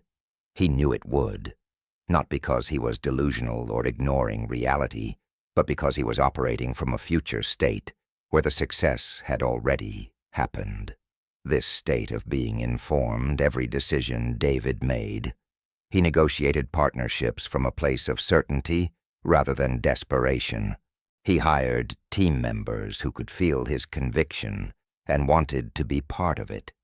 He pitched to investors with the energy of someone who was already successful and was simply inviting them to participate in something inevitable. And remarkably, within 3 years, his company had surpassed most of his larger competitors. The difference wasn't strategy. The difference was the magnetic power of his state of being. Now let me address something important. Accessing this state is not about denying challenges or pretending problems don't exist. It's about facing challenges from a state of certainty rather than doubt. When you're in the state of being of inevitable success, problems become interesting puzzles rather than threats. Obstacles become opportunities to demonstrate your resourcefulness rather than evidence that you're failing. You maintain the underlying knowing that everything is working out, even when you can't see how yet. This distinction is crucial. Toxic positivity says, just be positive and ignore the negative. That's spiritual bypassing, and it doesn't work. The state of being of inevitable success says, I see the challenge clearly, and I trust completely that I have or will find what I need to handle it. One is denial, the other is empowered certainty. One creates more resistance, the other dissolves resistance through trust. I knew a woman named Nicole who was facing a serious business challenge. A major client had left, taking a significant portion of her revenue with them. She had every reason to panic, to spiral into fear and doubt. But Nicole had been practicing the state of being of inevitable success for months, and she was able to access it even in this crisis. She allowed herself to feel the disappointment and concern, but underneath those natural emotional responses, she maintained a deep knowing that this was happening for her benefit, not against her, and that something better was coming. From that state, Nicole was able to think clearly and act strategically rather than reactively. She reached out to past clients she'd lost touch with. She pivoted her services slightly to fill a gap she'd noticed in the market. She operated from trust rather than fear. And within 2 months, she had not only replaced the lost revenue, but exceeded it. The crisis became a catalyst for growth, but only because she held the state of being that allowed her to see it that way. So how do you practice accessing this state daily? It begins with awareness. Throughout your day, notice what state of being you're operating from. Are you in the state of someone who's struggling, chasing, proving, and hoping? Or are you in the state of someone who's certain, trusting, aligned, and knowing? Neither state is right or wrong, but they create very different magnetic fields and attract very different experiences. When you catch yourself in a lower state, in the frequency of doubt or lack or desperation, don't judge yourself. Simply notice it and consciously choose to shift. Close your eyes for a moment. Take a few deep breaths. Imagine yourself stepping into the version of you for whom success is inevitable. How does that version of you hold their body? How do they breathe? What's the quality of their presence? Step into that feeling, that energy, that state of being. and then continue your day from that place. The more you practice this, the more natural it becomes. Eventually, the state of being of inevitable success becomes your default. You don't have to consciously access it because you're living in it. You've tuned your frequency so consistently to that state that it's who you are now, not something you have to remember to embody. And when that happens, when this state becomes your baseline, your entire life reorganizes itself to match. I want you to understand something profound. Every person who's achieved extraordinary success, who seems to have the Midas touch, who appears to be blessed with unusual luck, is operating from this state of being. It's not a secret they're keeping from you. Most of them don't even know they're doing it. It's just who they've become. They embody the frequency of success so naturally that they don't even think about it. And you can develop this same embodiment. You can make this state your default operating system. Tonight, as you prepare for sleep, I want you to practice something. As you lie there, allow yourself to let go of your current identity, your current story about who you are and what's possible for you. Just for this moment, release it completely. And then, in that space of openness, imagine stepping into the version of you who's already living your dream life. Not the version who's working toward it, the version who's living it. Feel what that person feels. Notice the quality of their peace, their certainty, their quiet joy. That person isn't worried about whether success will come. They're already successful. They're not trying to prove you anything. They've already proven it. They're not desperate or needy. They're fulfilled and abundant. Spend time being this version of you. Notice how differently they breathe, how differently they hold their body, how differently they think about challenges and opportunities. This isn't fake. This isn't pretending. This is you accessing a frequency that's always available, a state of being that's your birthright. This is you remembering who you really are beneath all the conditioning and limiting beliefs. As you fall asleep in this state, you're programming your subconscious mind with this frequency. You're teaching your nervous system that this is who you are now, and tomorrow when you wake up, you'll find it slightly easier to access this state. Day by day, practice by practice, this state of being will become more familiar, more natural, more automatic, until one day you realize that you're no longer trying to access the state of being of inevitable success. You're simply living it. You've become it. And your external reality has transformed to match, not through force or effort, but through the natural magnetic power of who you've become. Sleep well, dream in the frequency of your highest self, and wake up tomorrow one step closer to the person for whom success isn't a goal or a hope, but simply an inevitable expression of their state of being. This is your destiny. This is your design. This is who you're becoming. Allow it. Embrace it. Become it. Chapter 6. Amplifying your personal magnetic field. There's an invisible field of energy surrounding your body right now. You can't see it with your eyes, but it's as real as the chair you're sitting on. This field extends several feet beyond your physical body, and it's constantly transmitting information about who you are, what you feel, and what you believe. Other people pick up on this field unconsciously. They might not know what they're sensing, but they feel it. This is why you can walk into a room and immediately sense tension, even if no one is speaking. This is why some people light up a space just by entering it, while others seem to drain the energy. This is why you can feel attracted to, or repelled by, someone within seconds of meeting them, long before any words are exchanged. You're reading their field, and they're reading yours. Scientists have proven this isn't mysticism or imagination. The HeartMath Institute has conducted extensive research showing that the heart generates the strongest electromagnetic field in the body, one that can be detected and measured up to several feet away. This field changes dramatically based on your emotional state. When you're feeling love, gratitude, or appreciation, your heart rhythm becomes coherent and ordered, creating a smooth, powerful wave pattern.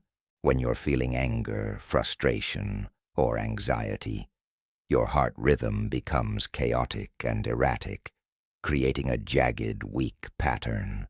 And this isn't just happening inside your body. This field extends outward, influencing the space around you and affecting everyone and everything within range. Now here's what changes everything. The strength and quality of your personal electromagnetic field directly determines your magnetic power. A weak, chaotic field produces weak, inconsistent results. You might have moments of attraction, but they're unreliable and unsustainable. A strong, coherent field produces powerful, consistent results. You become a magnet that nothing can resist. Opportunities, resources, and the right people are drawn to you with a force that feels almost supernatural. The difference between someone who struggles despite their efforts and someone who succeeds seemingly effortlessly often comes down to the strength and coherence of their personal magnetic field. Let me tell you about a woman named Rachel. She was brilliant, hard-working, and had everything on paper that should have led to success. But somehow, she always seemed to be invisible. In meetings, people would overlook her ideas. At networking events, she struggled to make meaningful connections. Opportunities went to others who seemed less qualified. Rachel couldn't understand why she kept being passed over. The answer became clear when we examined her energetic field. Rachel carried massive anxiety about being judged. That anxiety created a chaotic, contracted field that unconsciously pushed people away. Her field was essentially broadcasting, "I'm not comfortable, and I don't want to be seen," even though her conscious mind desperately wanted recognition. We worked on amplifying Rachel's field by first bringing it into coherence. Instead of trying to prove herself or force connections, she learned to generate heart coherence through practices that created and elevated emotions. She would spend time each morning cultivating genuine feelings of gratitude and appreciation until she could feel her heart rhythm smooth out and her entire system settle into a calm, powerful state. This wasn't meditation in the traditional sense. This was actively creating a coherent electromagnetic field through emotional self-regulation. The changes were remarkable. Within weeks, people started noticing Rachel differently. Her ideas were suddenly being heard in meetings. At events, interesting people began approaching her. Opportunities that had been invisible started appearing. Nothing about Rachel's appearance, intelligence, or credentials changed. What changed was the field she was broadcasting. She went from transmitting chaos and anxiety to transmitting coherence and confidence, and people, responding to that field at a subconscious level, were naturally drawn to her. This is the power of amplifying your personal magnetic field. You're not changing who you are. You're optimizing the signal you're broadcasting. You're removing the interference and static that's been weakening your transmission and replacing it with a clear, powerful frequency that people and circumstances cannot resist. And the beautiful thing is that this isn't complicated. You don't need special equipment or years of training. You just need to understand how your field works and practice specific techniques that strengthen and coherent it. Let's start with the foundation: heart coherence. Your heart is not just a pump. It's an electromagnetic generator and an intelligence center that communicates with your brain and every cell in your body. Research has shown that your heart sends more signals to your brain than your brain sends to your heart. Your emotional state directly affects your heart's electromagnetic output, which then influences your brain's processing and your body's functioning. When you learn to consciously create heart coherence, you're literally taking control of your most powerful electromagnetic broadcaster. The practice is simple but profound. Place your attention on your heart area, the center of your chest. Begin breathing slowly and deeply, imagining the breath flowing in and out through your heart. As you do this, intentionally generate a feeling of appreciation or gratitude. Think of someone you love, a beautiful moment, something you're genuinely grateful for. The key is to really feel the emotion, not just think about it. As you maintain this combination of heart-focused breathing and elevated emotion, your heart rhythm naturally shifts into coherence. I worked with a man named Stephen, who was a high-stress executive constantly operating in fight-or-flight mode. His heart rhythm was chaotic most of the day. His field was contracted and tense, and even though he was successful by conventional measures, he felt exhausted and was hitting a ceiling in his career. When Stephen learned heart coherence and began practicing it for just 5 minutes before important meetings, everything shifted. He became calmer, more present, and more influential. His ideas were received better. His team responded to him differently. His negotiations became more successful. He wasn't doing anything different in terms of strategy or tactics. He was simply broadcasting from a coherent field instead of a chaotic one, and that changed everything. Now let's talk about emotional amplification. Your electromagnetic field is strongest when you're experiencing elevated emotions like love, joy, gratitude, and enthusiasm. These emotions create powerful, expansive fields that reach farther and influence more strongly the neutral or negative emotions. This is why people who are genuinely enthusiastic about their work, their mission, or their message tend to be so magnetic. They're broadcasting a high-amplitude field that draws others in. But here's what most people get wrong.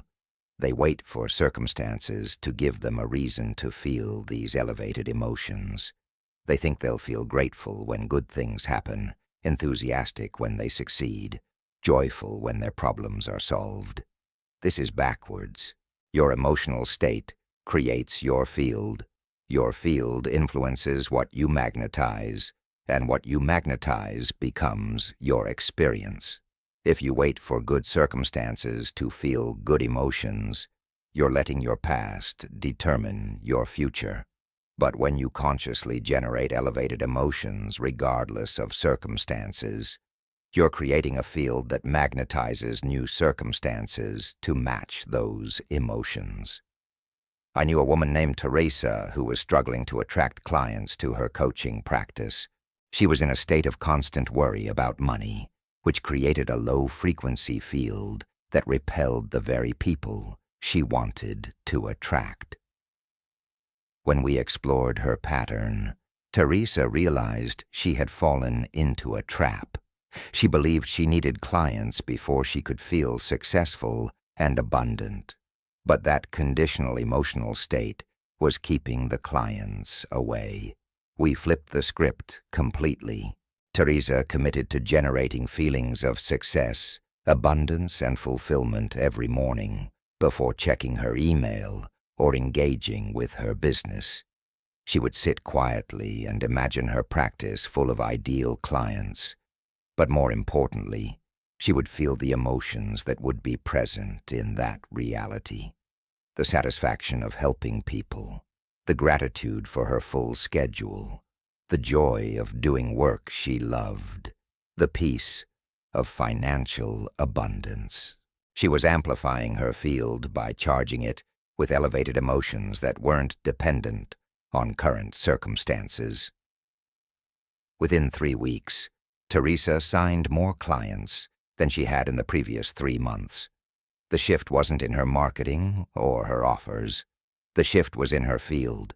She went from broadcasting need and worry to broadcasting fulfillment and confidence, and potential clients, picking up on that field unconsciously, were naturally drawn to work with her. They felt her certainty and wanted to be part of the energy she was generating. This brings us to another crucial aspect of amplifying your field: energetic maintenance. Just like you maintain your physical body through nutrition and exercise, you need to maintain your energetic field through conscious practices. Your field is constantly being influenced by everything around you: the people you interact with, the media you consume, the environments you inhabit, the thoughts you think, and the emotions you feel. Without conscious maintenance, your field can easily become contaminated with lower frequencies that diminish your magnetic power. Think of your field like a radio broadcast. If you're trying to broadcast a clear signal but you're surrounded by interference, your transmission becomes weak and distorted. If you're constantly absorbing other people's stress, negativity, and chaos, your field reflects that. If you're consuming media that generates fear, anger, or hopelessness, your field becomes contaminated with those frequencies. You can't maintain a powerful magnetic field while constantly exposing yourself to frequency pollutants. I worked with a man named Anthony who couldn't understand why his manifestations were so inconsistent.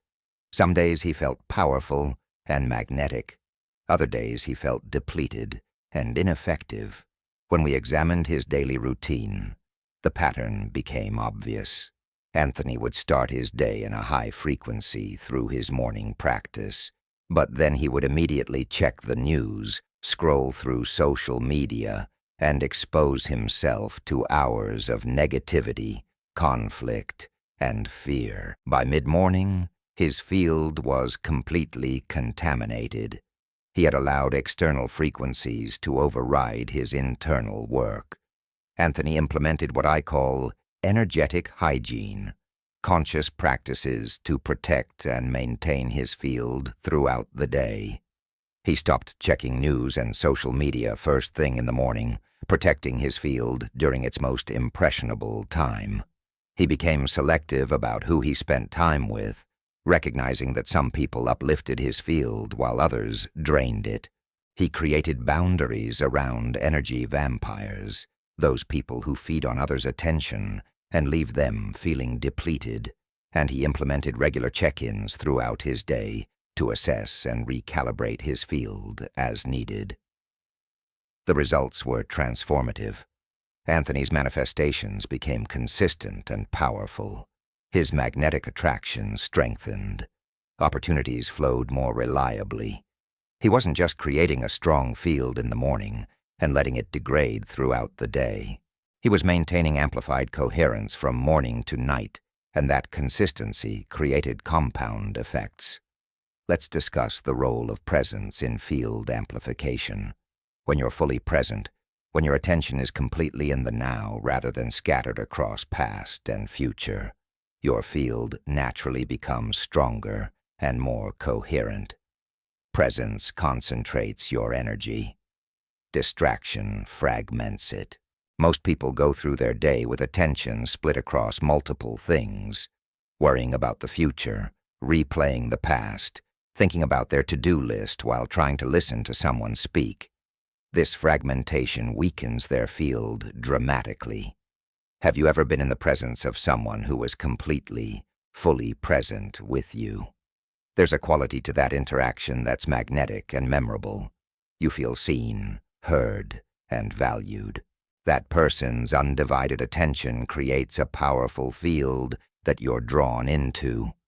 Now think about interactions with people who are physically there but mentally elsewhere, checking their phone, distracted, half listening.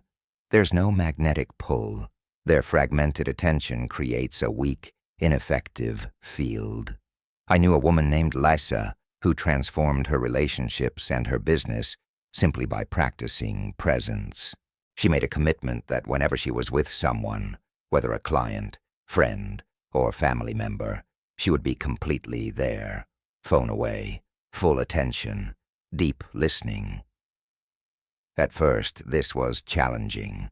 Her mind wanted to wander, to plan, to multitask. But as she practiced, presence became natural, and the effect on her life was extraordinary. Her relationships deepened. Her clients felt more valued and became more loyal. New opportunities arose from unexpected conversations because she was present enough to recognize them. Her field, concentrated through presence, became a powerful attractor. Now let's explore the concept of energetic boundaries. Your field needs to be strong enough to maintain its integrity while still being open enough to connect with others. Some people have no boundaries. They're so open that they absorb everyone else's energy, becoming emotional sponges that take on other people's stress, anxiety, and problems. Their field becomes a dumping ground for external chaos. Other people have rigid boundaries. They're so closed off that their field doesn't extend outward at all. They're protected, but isolated, and they miss opportunities for connection and collaboration. The optimal state is what I call permeable strength, a field that's strong and coherent enough to maintain its center, but open and expansive enough to connect meaningfully with others. You can be in the presence of someone who's stressed or negative without absorbing their energy. You can maintain your elevated frequency while still being compassionate and present. You can protect your field without closing your heart. I worked with a woman named Jennifer, who was an empath. She felt everything deeply, which was a gift, but also a challenge. She would walk into a room and immediately absorb the emotional energy of everyone present. After social gatherings, she felt drained and overwhelmed. Her lack of energetic boundaries was making it difficult to maintain an amplified field. She was constantly being pulled down to the lowest frequency in any space she entered. Jennifer learned to create permeable strength through a simple practice. Before entering any situation, she would take a moment to strengthen her field by generating heart coherence and setting a clear intention. I maintain my center while staying open to connection. She would visualize her field as a sphere of light around her body, strong and bright, capable of touching others without being diminished by them. This wasn't about closing off or becoming cold. It was about maintaining her own frequency while still being fully present with others. The difference was immediate. Jennifer could now attend events without feeling depleted.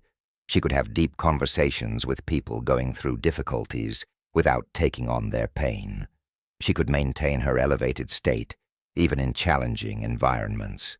Her field had strength and integrity, which actually made her more magnetic because people were drawn to the stability and coherence she maintained. Let's talk about the power of intentional field expansion. Most people's electromagnetic fields extend a few feet from their body, but research has shown that with practice, you can consciously expand your field much farther.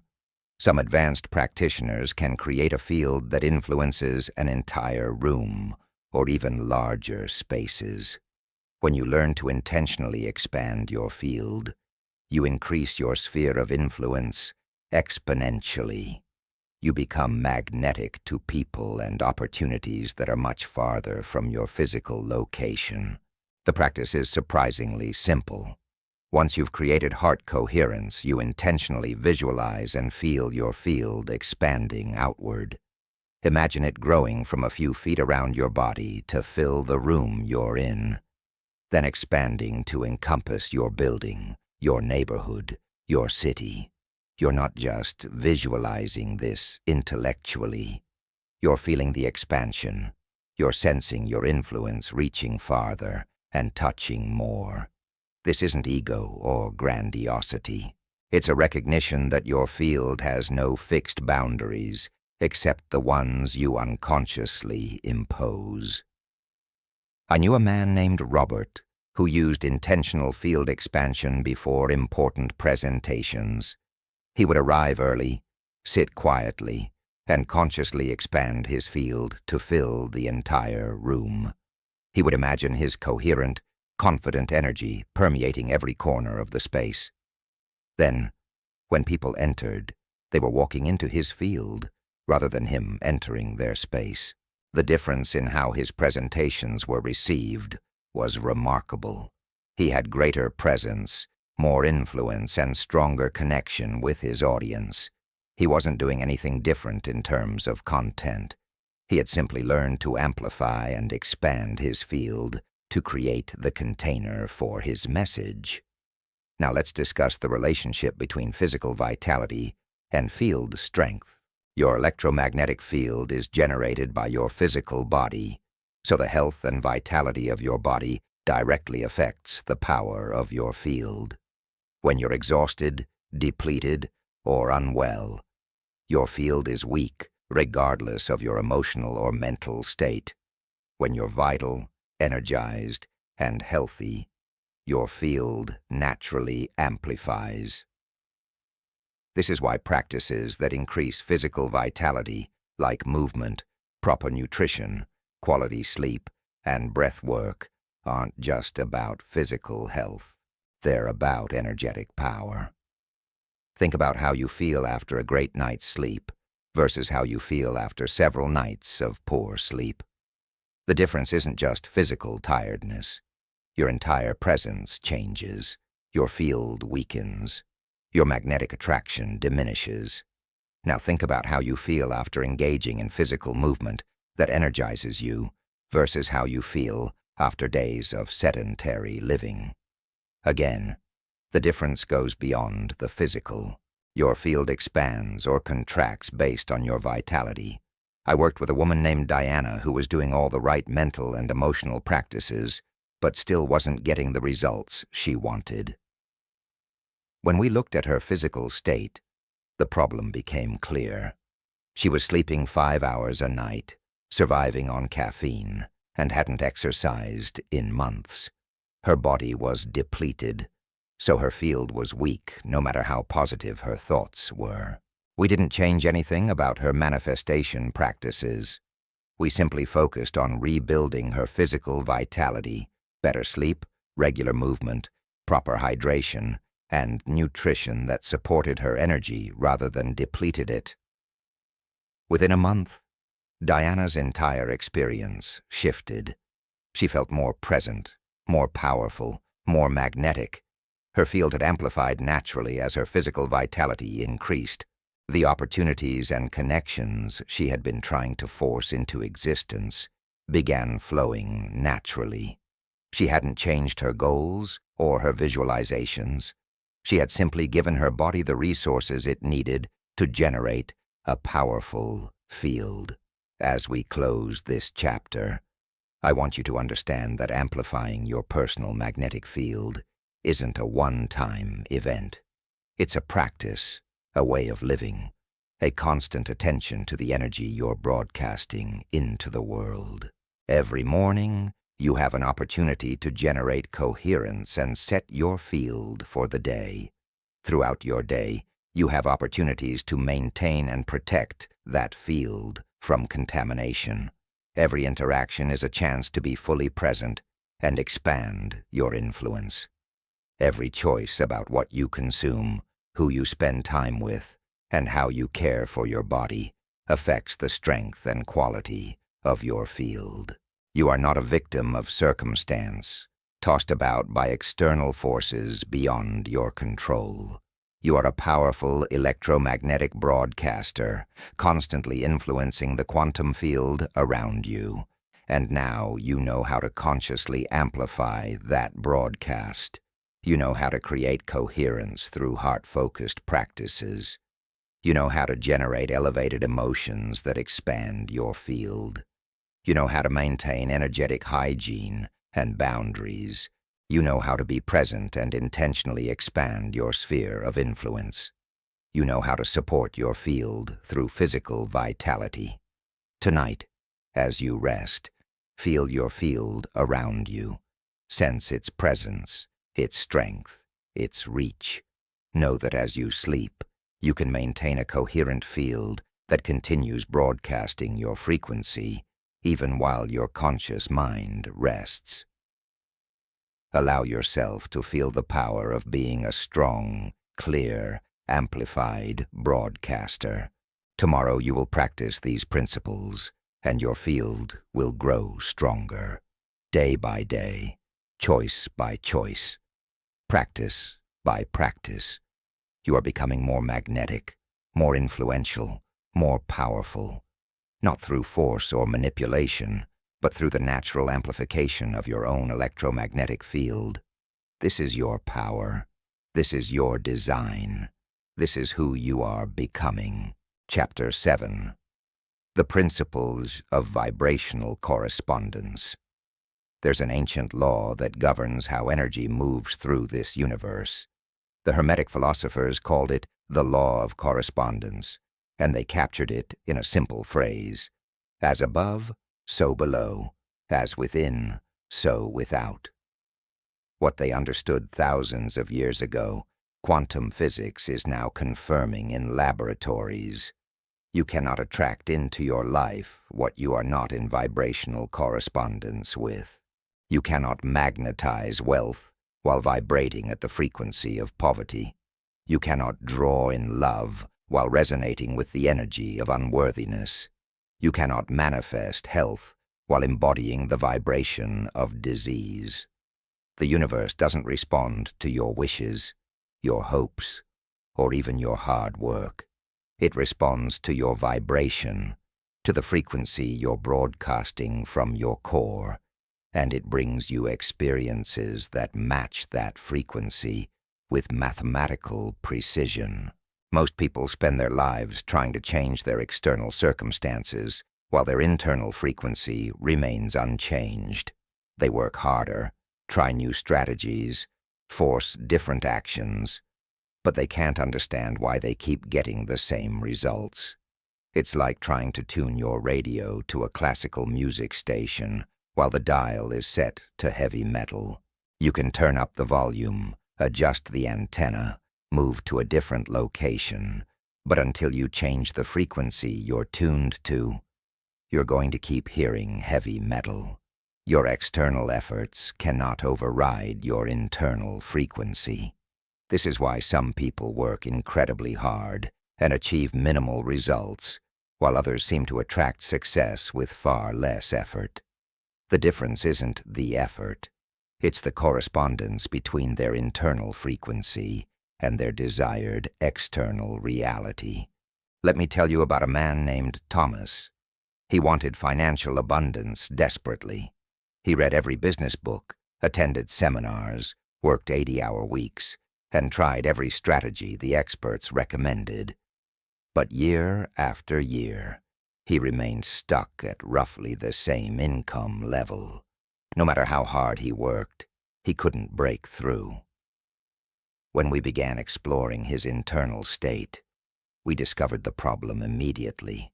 Thomas grew up watching his father struggle financially and developed a deep-seated belief that money was hard to get and even harder to keep.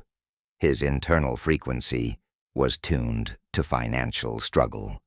So no matter what he did externally, the universe kept bringing him experiences that matched his internal vibration. He was in perfect correspondence with struggle, and that's exactly what he kept manifesting. The breakthrough came when Thomas understood that he needed to change his frequency before his circumstances could change. Instead of working harder to make money, he began working on becoming someone who was in vibrational correspondence with wealth. He studied how wealthy people think, feel, and view the world. He practiced embodying the emotional states of abundance, security, and freedom. He consciously shifted his internal frequency from scarcity to prosperity, and remarkably, within 6 months, opportunities began appearing that he never could have forced into existence. A former colleague reached out about a business venture. An investment he'd written off suddenly paid dividends. A skill he possessed became suddenly valuable in a way he hadn't anticipated. His income tripled, not because he worked harder, but because he finally came into correspondence with the frequency of wealth. This is the power of understanding vibrational correspondence. It explains why affirmations alone don't work. You can say, "I am wealthy," 1,000 times, but if you feel poor, if you think like someone who's struggling, if you make decisions from a place of lack, your words mean nothing. Your vibration is what counts, and your vibration is determined by the sum total of your thoughts, emotions, beliefs, and the state of being you habitually occupy. The universe doesn't hear your words.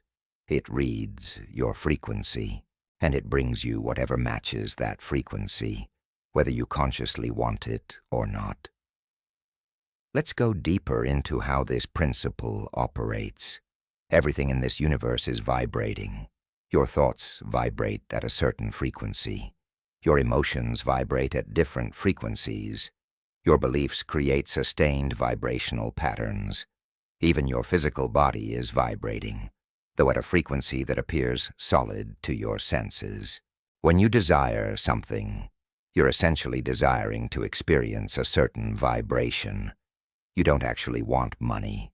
You want the feeling of security, freedom, and abundance that you believe money will provide. You don't want a relationship. You want the feeling of love, connection, and companionship.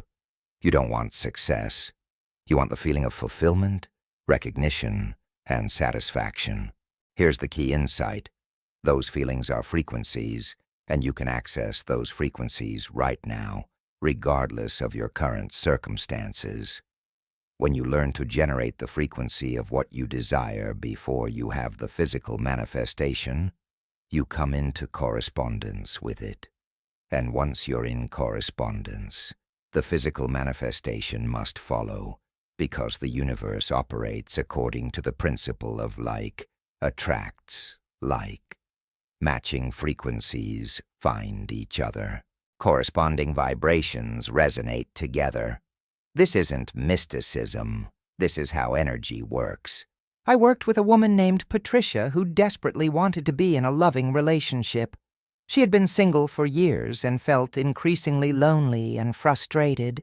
She tried dating apps, went to social events, asked friends to set her up, but nothing worked. When we examined her vibrational state, the problem was obvious. Patricia was vibrating at the frequency of loneliness and desperation. She was focused on what she lacked rather than what she desired. Every time she went on a date, she was broadcasting, "I need someone to complete me, and I'm not whole without a partner." That frequency repelled potential partners because it was the frequency of lack, not love. We shifted Patricia's entire approach. Instead of trying to find love externally, she began generating the frequency of love internally. She started treating herself the way she wanted a partner to treat her. She created experiences that made her feel cherished, valued, and adored. She practiced feeling complete and whole, exactly as she was. She cultivated genuine happiness in her single life, rather than viewing it as a problem to be solved. This wasn't about giving up on finding a partner. It was about coming into correspondence with love, rather than with loneliness. The transformation was remarkable. As Patricia's frequencies shifted from lack to love, from desperation to wholeness, everything changed. She became more magnetic. People were drawn to her energy, and within 3 months, she met someone in the most unexpected way, at a bookstore she rarely visited, reaching for the same book at the same time. But more importantly, the relationship that developed was completely different from her past patterns. It was healthy, balanced, and deeply fulfilling because she had attracted it from a frequency of wholeness rather than neediness. This is what I need you to understand. You are always in perfect correspondence with something. Your current life is an exact reflection of your current frequency. If you don't like what you're experiencing, the solution isn't to try harder to change the circumstances. The solution is to change your frequency, and the circumstances will change automatically to match. This is how the universe works. This is the law of correspondence in action. Now let's talk about the challenge most people face when trying to shift their frequency. You can't fake a vibration. You can't pretend to feel abundant while actually feeling anxious about money. You can't act confident while internally doubting yourself. The universe doesn't respond to performance or pretense. It responds to your authentic frequency, the energy you're actually broadcasting from your core. This is why positive thinking without genuine feeling produces no results. You're trying to override your real frequency with a fake one, and that doesn't work. So how do you authentically shift your frequency to come into correspondence with what you desire? The first step is acceptance. You must accept where you currently are without resistance. This doesn't mean you have to like it or want to stay there. It means you stop fighting against your current reality and acknowledge it as the perfect reflection of your past frequency. Resistance keeps you stuck in the frequency you're resisting. Acceptance allows you to move beyond it. I knew a man named Richard who was deeply in debt. He spent years resisting this reality, feeling ashamed, angry at himself, and constantly stressed about his financial situation. That resistance kept him locked in the frequency of financial struggle. No matter what actions he took, he couldn't shift his circumstances because his core frequency was one of resistance to debt. When Richard finally accepted his situation, when he stopped resisting what was and made peace with it as his current starting point, something shifted. He could finally focus on where he wanted to go, rather than fighting where he was. Within a year, he had paid off more debt than he had in the previous 5 years combined. Acceptance didn't mean resignation. It meant freedom from the resistance that was keeping him stuck. The second step in shifting your frequency is to identify the emotional signature of what you desire. What would it feel like to have what you want? Not what would it look like or what would change externally, but what would it feel like? If you want financial abundance, what's the emotional signature of that? Perhaps it's peace, security, freedom, excitement. If you want a thriving business, what's the emotional signature? Maybe it's fulfillment, pride, joy, satisfaction. If you want vibrant health, what's the emotional signature? Possibly vitality, energy, confidence, gratitude.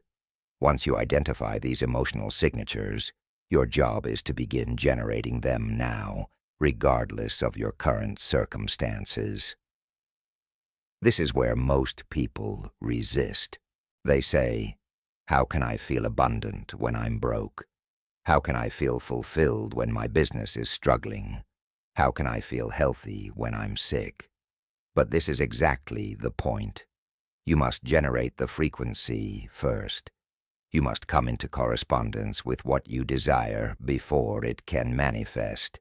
The universe is waiting for you to match the frequency so it can deliver the corresponding experience. I worked with a woman named Sandra who wanted to grow her business but felt constantly stressed and overwhelmed by her current workload. She was waiting to feel peaceful and confident once her business grew. But that conditional emotion was keeping her out of correspondence with growth. We flipped the script. Sandra began deliberately generating feelings of peace and confidence now, while her business was still small. She would spend time each morning imagining her business thriving and feeling the emotions that would be present in that reality.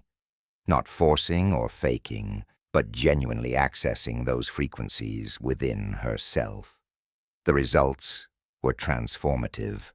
Sandra's energy shifted, Her decision-making improved. She stopped operating from stress and started operating from clarity. And her business responded. Clients felt the shift in her energy and were more drawn to work with her. Opportunities appeared that wouldn't have been visible from her previous frequency. Within 6 months, her business had doubled. The external growth was a reflection of her internal frequency shift. She had come into correspondence with success, and success had no choice but to manifest. Here's another critical aspect of vibrational correspondence. You must match not just the feeling, but the identity. Who you believe yourself to be creates a sustained vibrational pattern that broadcasts constantly. If you identify as someone who struggles, you'll attract struggle. If you identify as someone who's unlucky, you'll attract unlucky circumstances. If you identify as someone who's always overlooked, you'll attract experiences of being overlooked. Your identity is your most consistent broadcast, and it creates unwavering correspondence with experiences that confirm that identity. This is why temporary motivation doesn't create lasting change. You might get excited about a goal, take massive action for a few weeks, but if your underlying identity hasn't shifted, you'll inevitably return to circumstances that match your old identity. Your identity is like a magnet that constantly pulls you back to experiences that correspond with how you see yourself. To create lasting transformation, you must shift your identity at the core. I knew a man named David who had built a successful business only to watch it collapse. He rebuilt it, and it collapsed again. This happened 3 times. When we explored his pattern, we discovered that David identified as someone who overcomes adversity. His entire sense of self was built around being the underdog who succeeds against the odds. So unconsciously, he kept creating adversity to overcome, because that's who he believed he was. His identity required struggle to feel valid. David had to undergo a profound identity shift. He had to expand his sense of self to include being someone who not only overcomes challenges, but also maintains success with ease. He had to become someone for whom sustained prosperity was natural, not just someone who could bounce back from failure. This identity shift changed everything.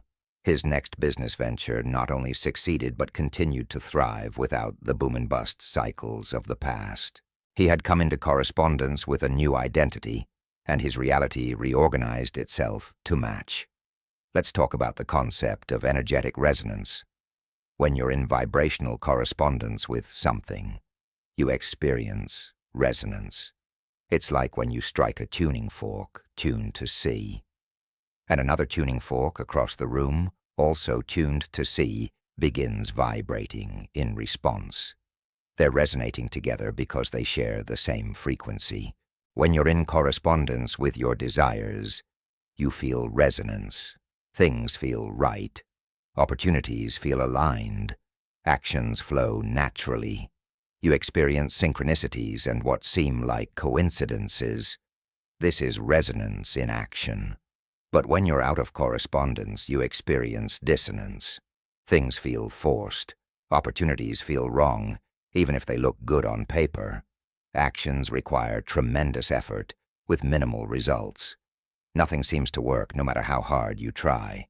This dissonance is feedback that your frequency doesn't match what you're trying to attract. Most people ignore this feedback and try to force things anyway. They push through the dissonance with sheer will. But this approach is exhausting and rarely produces lasting results. I worked with a woman named Michelle who was pursuing a career path that looked perfect from the outside but felt completely wrong to her. She kept experiencing dissonance but ignored it, thinking she just needed to try harder. She was out of correspondence with this career, but she couldn't see it because she was so focused on what she thought she should want rather than what truly resonated with her. When Michelle finally acknowledged the dissonance and allowed herself to explore what actually felt right, everything shifted. She discovered a completely different path that resonated deeply. The same effort that produced minimal results in her old career produced extraordinary results in her new one because she was finally in correspondence with her true calling. This brings us to an important point about desire. True desire, the kind that emerges from your authentic self, automatically puts you in partial correspondence with what you desire. You wouldn't desire something if you weren't capable of achieving correspondence with it. Your desires aren't random. They're indicators of potential realities that you can access. But surface desires, the ones that come from ego or from trying to prove something or from believing you should want something, create dissonance because they're not truly aligned with who you are. Learning to distinguish between authentic desire and surface desire is crucial. Authentic desire feels expansive, exciting, and right, even if it seems impossible. Surface desire feels like pressure, anxiety, and trying to prove something. Authentic desire pulls you forward with magnetic attraction. Surface desire requires constant pushing and forcing. When you pursue authentic desires, you naturally come into correspondence because those desires are already part of your energetic blueprint. When you pursue surface desires, you constantly struggle because you're trying to force correspondence with something that isn't truly yours. I knew a man named Christopher who spent years pursuing wealth because he thought that's what successful people did. But his desire for wealth was surface level. What he authentically desired was freedom and creative expression. Once Christopher recognized this and shifted his focus to creating a life that gave him freedom and creative fulfillment, money actually started flowing more easily. He had stopped forcing correspondence with wealth as an abstract goal and started naturally corresponding with his authentic desires, which happened to include financial abundance as a byproduct. Now let's discuss the role of expectation in vibrational correspondence. Your expectations are powerful broadcasts. What you genuinely expect to happen, not what you hope will happen or wish would happen, but what you actually expect in your core, creates strong correspondence. If you expect things to be difficult, you'll attract difficulty. If you expect to be disappointed, you'll magnetize disappointing experiences. If you expect success to be elusive, it will be. Your expectations are self-fulfilling, not because of some mysterious force, but because they represent your actual vibrational frequency. The key to shifting expectations is not through forced positive thinking, but through building evidence. You need to prove to yourself through small experiences that different outcomes are possible. Each small success, each moment when things work out, each experience that contradicts your negative expectations builds new neural pathways and shifts your actual expectations. Over time, your genuine expectations change, which changes your frequency, which changes what you attract. I worked with a woman named Angela who expected rejection in every area of her life. She expected romantic partners to leave, employers to pass her over, and opportunities to disappear. And remarkably, that's exactly what kept happening. But Angela wasn't consciously choosing these expectations. They were unconscious patterns formed from past experiences. We worked on building new evidence through small, safe experiments. Angela would approach situations where rejection was low stakes and practice experiencing positive outcomes. Gradually, through accumulated evidence, her expectations shifted. She began genuinely expecting good things, and her life transformed to match those new expectations. As we close this chapter, I want you to understand that vibrational correspondence is not something you need to learn. It's something you need to remember. You're already using this principle every moment of every day. You're already creating perfect correspondence between your frequency and your experience.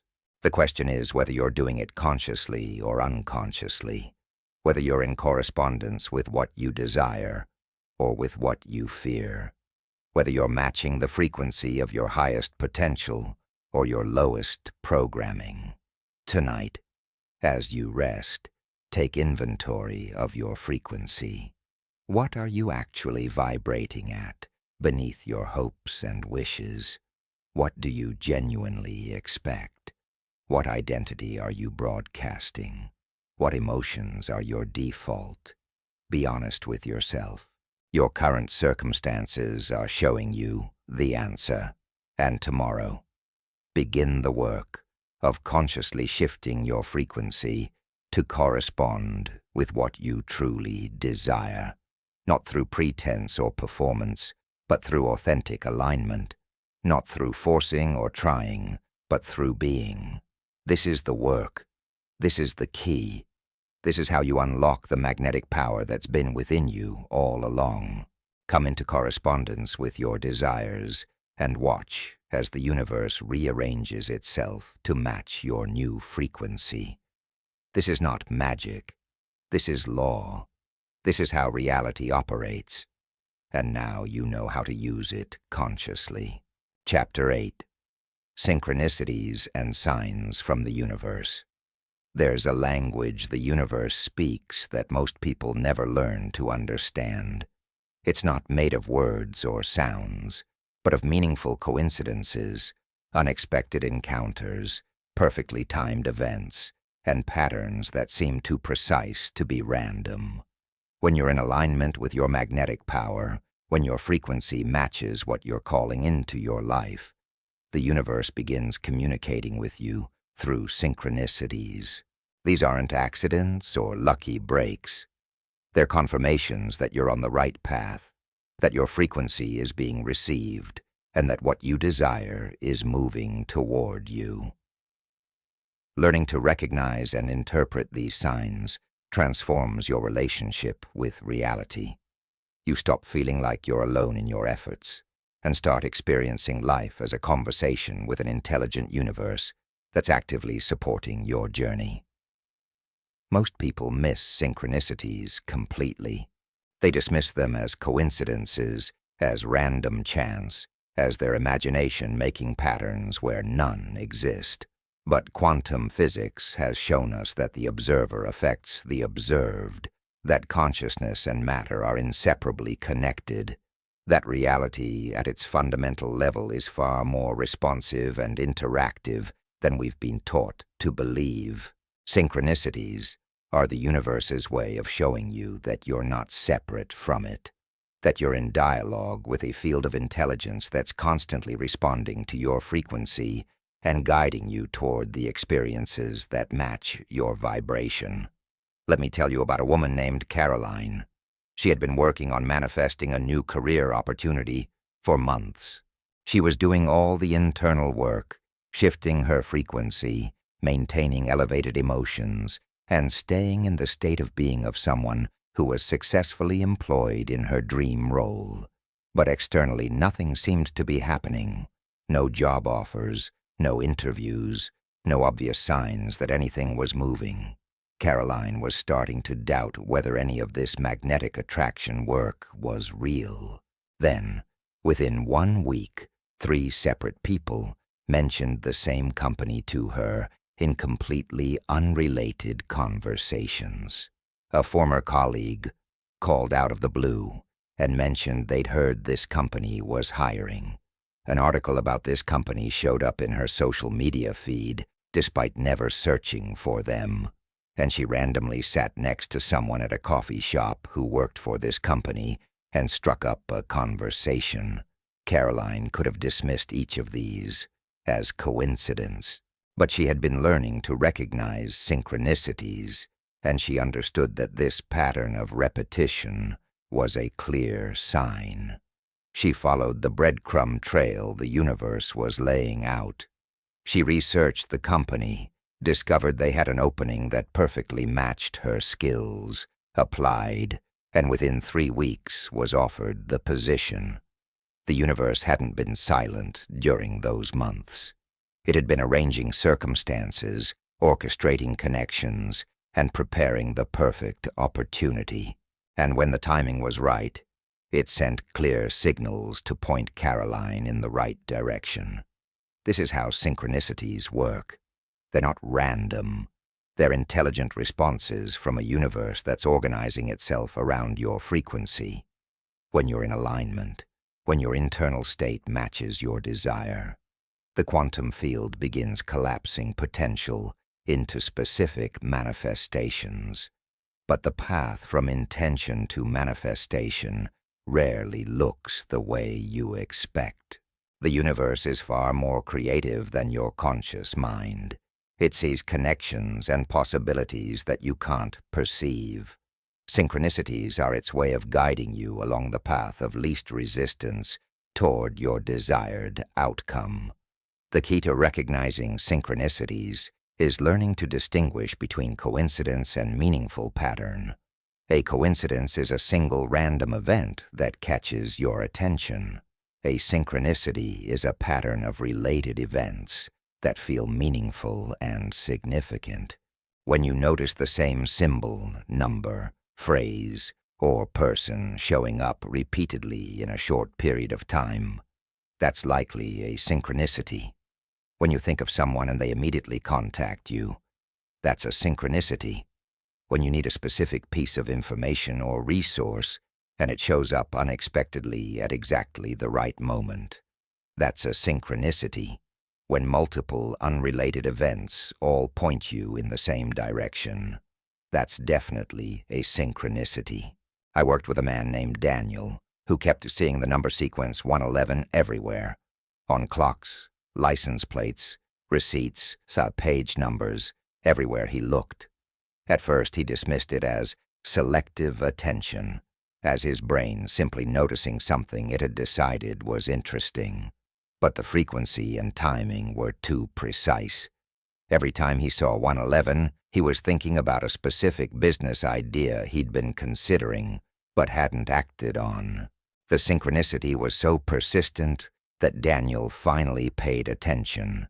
He took it as a sign to move forward with the idea. That business became his most successful venture.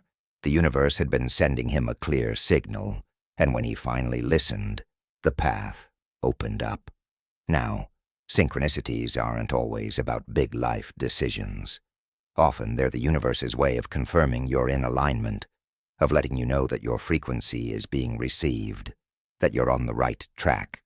These confirmation synchronicities are important because they build trust. When you start noticing them and acknowledging them, you develop a relationship with the intelligent field that surrounds you. You begin to trust that you're being guided, that you're not alone in your journey, that there's a force working with you. I knew a woman named Rebecca who was in the process of shifting her frequency around money. She had spent weeks working on her relationship with abundance, dissolving old scarcity programming and embodying the state of financial prosperity. One morning, as she was walking to get coffee, a thought came into her mind.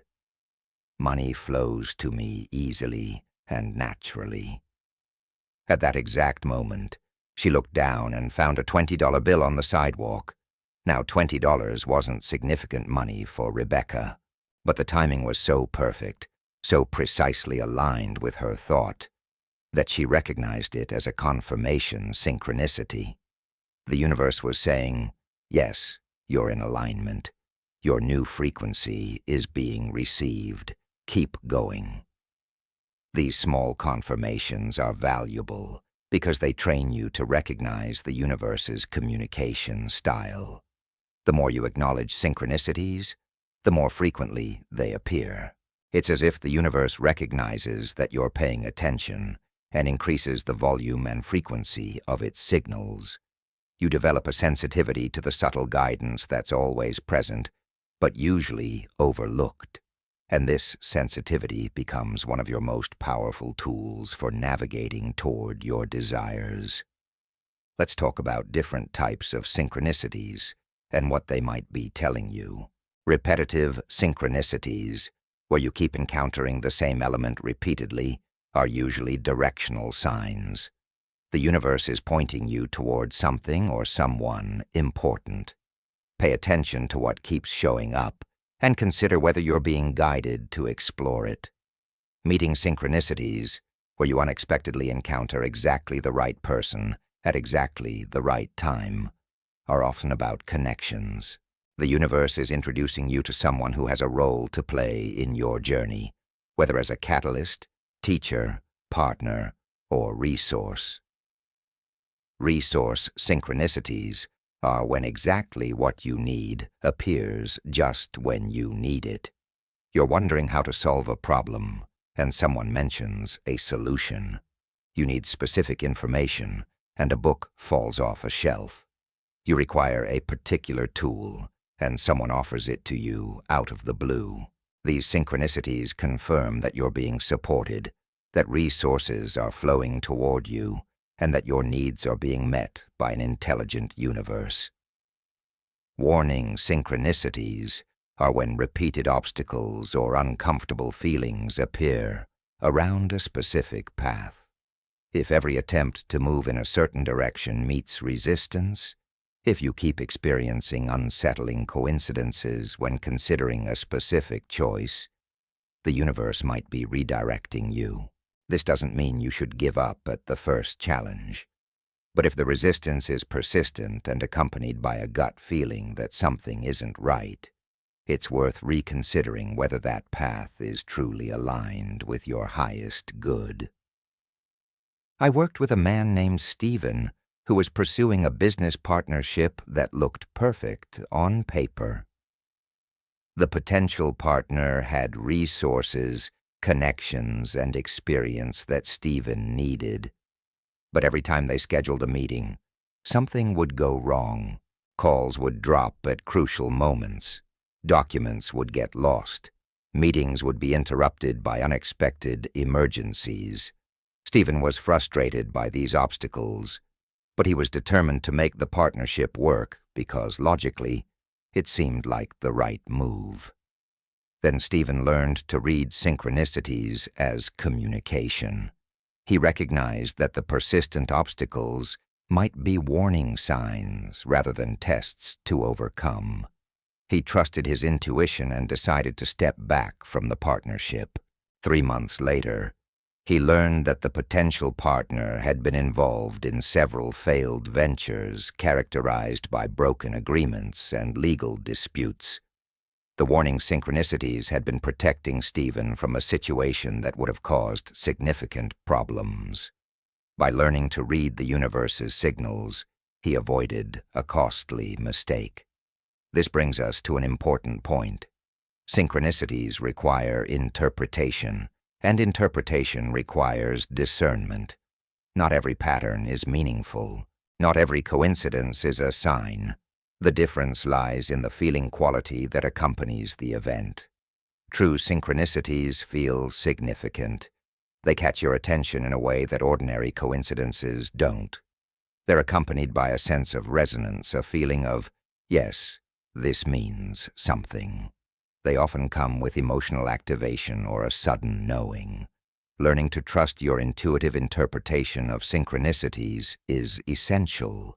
The meaning of a synchronicity is personal to you. The same event might be deeply significant for one person and meaningless for another. The universe speaks to you in your language, using symbols, numbers, animals, songs, or phrases that have meaning in your unique experience.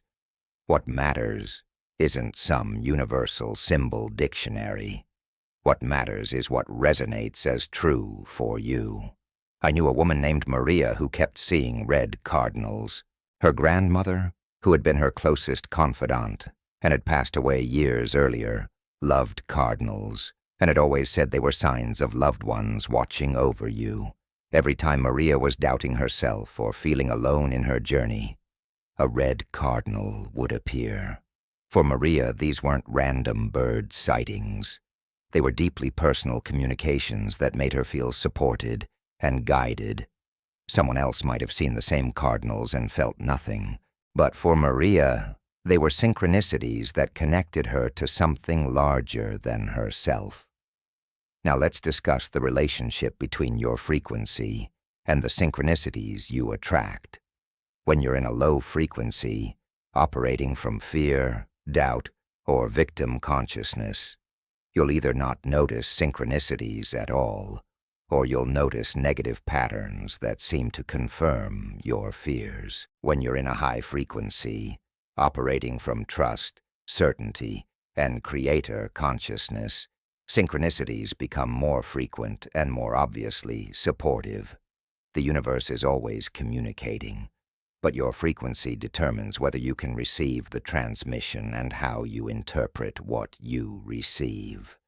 This is why the internal work we've been doing throughout this book is so crucial. As you raise your frequency, as you come into alignment with your desires, as you embody the state of being of someone who's magnetically attracting what they want, synchronicities naturally increase. You're tuning your receiver to a clearer channel. You're becoming more sensitive to the universe's guidance, and that guidance becomes one of your most reliable indicators that you're on the right path. I worked with a man named James who was a complete skeptic about synchronicities. He believed everything was random chance, and that seeing patterns was just the brain's tendency to find meaning where none existed. But James agreed to an experiment. For 30 days, he committed to maintaining an elevated frequency and staying open to the possibility of meaningful patterns. He kept a journal of anything that seemed unusually coincidental or perfectly timed. By day 15, James was astonished. His journal was filling with events that stretched the boundaries of probability. He would think of someone he hadn't spoken to in years, and they would call within hours. He would need specific information for a project, and the exact resource would appear unexpectedly. He would struggle with a problem, and the solution would present itself through an overheard conversation. James went from skeptic to believer not through faith, but through direct experience. When he raised his frequency and opened his awareness, the synchronicities became undeniable. This is available to you right now. You don't have to believe in synchronicities for them to start appearing. You just have to maintain a high frequency and pay attention. The universe has been sending you signals your entire life. Most of them you've missed because you weren't tuned to the right channel. But as you apply the principles in this book, as you shift your frequency and come into alignment with your magnetic power, the signals will become stronger and more obvious. You'll start seeing the invisible hand guiding you, opening doors, orchestrating meetings, and arranging circumstances in your favor. Let's talk about how to work actively with synchronicities rather than just passively noticing them. When you receive a clear synchronistic signal, your job is to act on it. The universe is showing you a path, but you still have to walk it. Synchronicities are invitations, not guarantees. They're saying, this direction is aligned with your frequency. Follow this thread and see where it leads. But if you ignore the signals, if you dismiss them or fail to act, the opportunity passes. The universe will continue guiding you, but you might miss the most direct path to your desire. I knew a woman named Diana who received a strong synchronistic signal to attend a specific conference. The conference wasn't obviously related to her goals, but the signs kept pointing her there. 3 people mentioned it independently. She saw advertisements for it in unusual places. She had a dream about being there. Diana almost didn't go because it seemed like an expensive detour from her plans. But she had learned to trust synchronicities, so she attended. At that conference, She met the person who would become her business partner, the connection that transformed her entire career trajectory. If she had ignored the synchronistic signals, she would have missed the opportunity that changed everything. This is the power of developing a working relationship with synchronicities. You begin to trust that the universe sees connections and possibilities you can't perceive. You follow the breadcrumbs even when you don't understand where they're leading. You act on the signals with faith that they're guiding you toward something important. And time after time, you discover that what seemed like a random detour was actually the perfect path. Now let's address what happens when synchronicities seem to stop. Sometimes people experience a flood of synchronicities when they first start paying attention, and then the flow seems to dry up. This can be disheartening, but it's usually not what it seems. Often the synchronicities haven't stopped. Your perception has shifted. When synchronicities are new, you notice every single one because you're actively looking. Once they become familiar, you might stop noticing the smaller ones. The solution is to regularly renew your intention to recognize synchronicities and to express gratitude when you notice them. Gratitude amplifies the communication channel. Sometimes a decrease in obvious synchronicities means you're in a period of integration. The universe has given you clear signals about direction, and now you're in the action phase where you implement what you've been shown. During these periods, synchronicities become more subtle. They're still present, but they're confirmational rather than directional. Small signs that you're on track rather than big obvious signals about where to go next. Trust these periods. Keep moving forward on the path that was revealed through previous synchronicities. And occasionally a lack of synchronicities is itself a message. It might mean you're trying to force a direction that isn't aligned. When you're pushing against the flow, when your actions don't match your internal frequency, synchronicities disappear because there's no resonance to organize around. If you find yourself in a desert of synchronicities, check your frequency. Are you operating from fear or trust? From force or flow? From lack or abundance? Often, returning to the fundamental frequency, work opens the channel again. I worked with a woman named Lisa who had been experiencing regular synchronicities, and then suddenly they stopped. She felt abandoned by the universe, worried that she had done something wrong. When we explored what had shifted, we discovered that Lisa had started doubting herself after a setback. She had dropped out of the high-frequency state and into worry and fear. The synchronicities hadn't stopped. Her ability to perceive them had been blocked by her low frequency. Once Lisa recognized this and did the work to return to an elevated state, the synchronicities resumed immediately. The channel had always been open. She just needed to tune back to the right frequency. As we close this chapter, I want you to understand that synchronicities are evidence of something profound. You are not alone, you are not separate, and you are not struggling against an indifferent universe. You are in constant dialogue with an intelligent field that's responsive to your frequency and actively working to bring you experiences that match your vibration. Every synchronicity is a moment of recognition, a glimpse behind the veil, a confirmation that the magnetic principles you're learning are real and operational in your life. Starting tonight, pay attention. Notice what repeats. Notice what appears at perfect timing. Notice when the universe seems to be winking at you, confirming that you're seen, heard, and supported. Keep a journal of synchronicities if that helps you track patterns. But most importantly, trust them. When you receive clear signals, act on them. When the universe points you in a direction, have the courage to follow even if you don't understand why. The more you acknowledge and act on synchronicities, the more frequent and powerful they become. You're being guided. You're being supported. You're in conversation with a universe that wants you to succeed, that's conspiring in your favor, that's constantly sending you signals to help you navigate toward your highest good. The synchronicities have always been there. Now you know how to see them, interpret them, and use them as the powerful navigational tools they are. Tomorrow, watch for the signs. They're coming.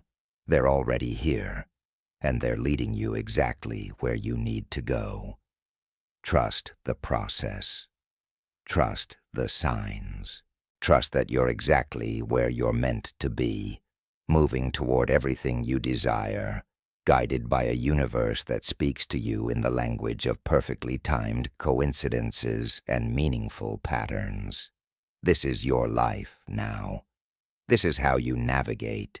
This is the conversation you're having with reality itself. Listen closely. The universe is speaking. Chapter 9. Maintaining the magnetic momentum. There's a phenomenon that happens to almost everyone who begins this work of becoming magnetically powerful. At first, everything shifts dramatically. You feel different, lighter, more powerful. Synchronicities appear. Opportunities emerge. You experience breakthroughs that confirm you're on the right path. Your frequency is elevated, your field is amplified, and the universe is responding beautifully. Then, seemingly out of nowhere, something happens. An unexpected challenge arises. Someone disappoints you. A plan falls through. Your finances get tight. An old pattern resurfaces. And in that moment, everything you've learned seems to evaporate. You drop back into old frequencies, old doubts, old ways of being. The momentum you'd been building feels lost, and you wonder if any of this magnetic attraction work actually lasts. Let me tell you something crucial.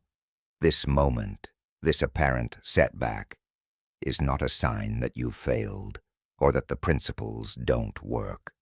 This is the testing ground where your transformation becomes permanent.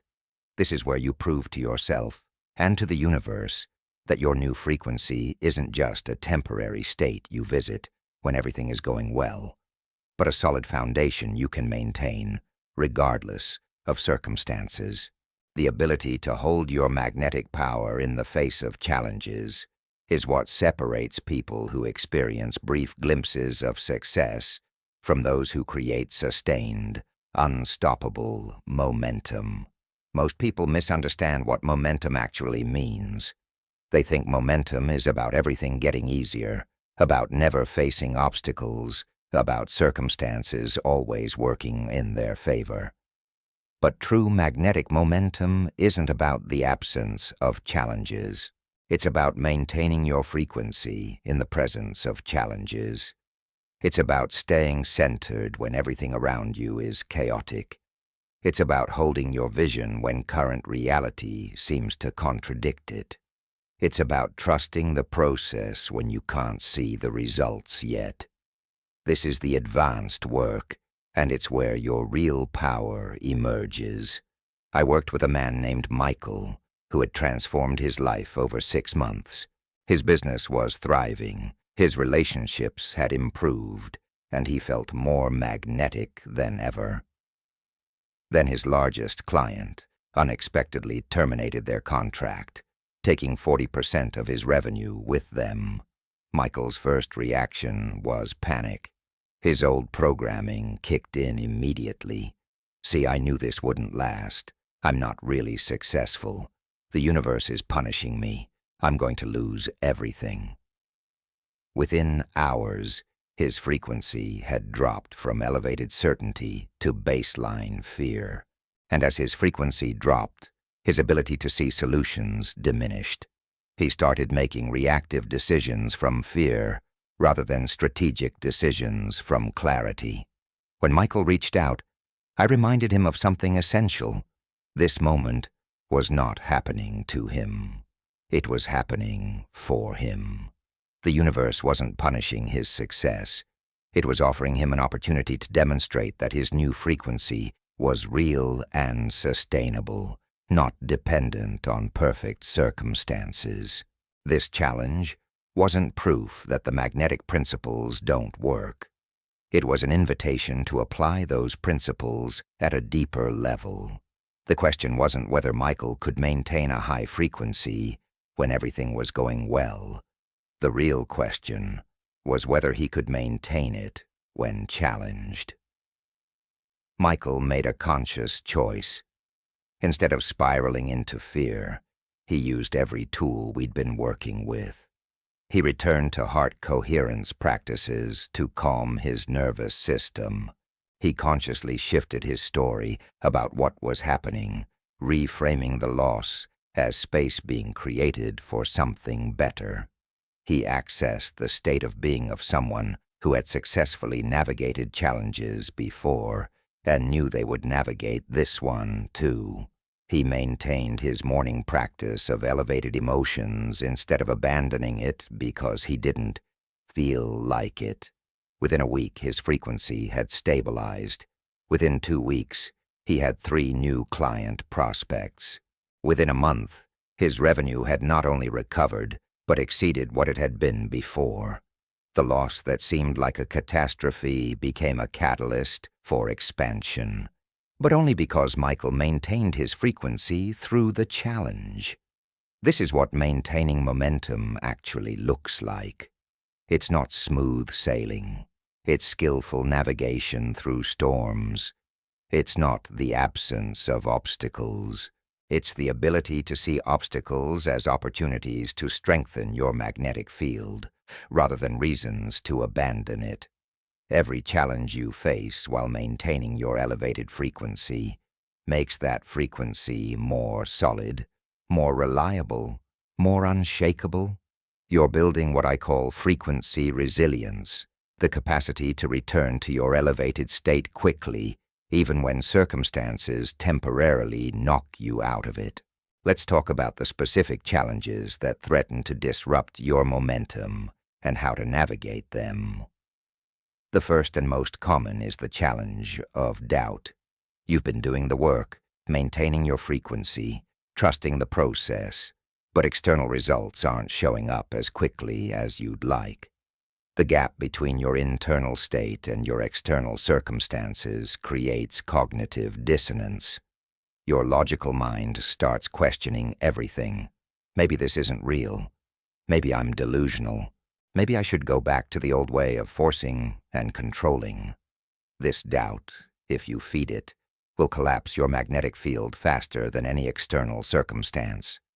I knew a woman named Jennifer who was manifesting a new career. She had done months of internal work, shifted her frequency, embodied the state of being of someone successfully employed in her dream role. But after 3 months with no job offers, doubt began creeping in. She started questioning whether she was wasting her time, whether she should abandon this magnetic approach and just take any job she could find. The doubt was creating a frequency of desperation that was actually repelling the opportunities she wanted to attract. Jennifer learned to work with doubt differently. Instead of fighting it or pretending it wasn't there, she acknowledged it. Yes, there's doubt present. Yes, the logical mind is questioning. Yes, the external results haven't appeared yet. But then she consciously chose to separate doubt from truth. Just because doubt is present doesn't mean it's accurate. Just because the mind is questioning doesn't mean the process isn't working.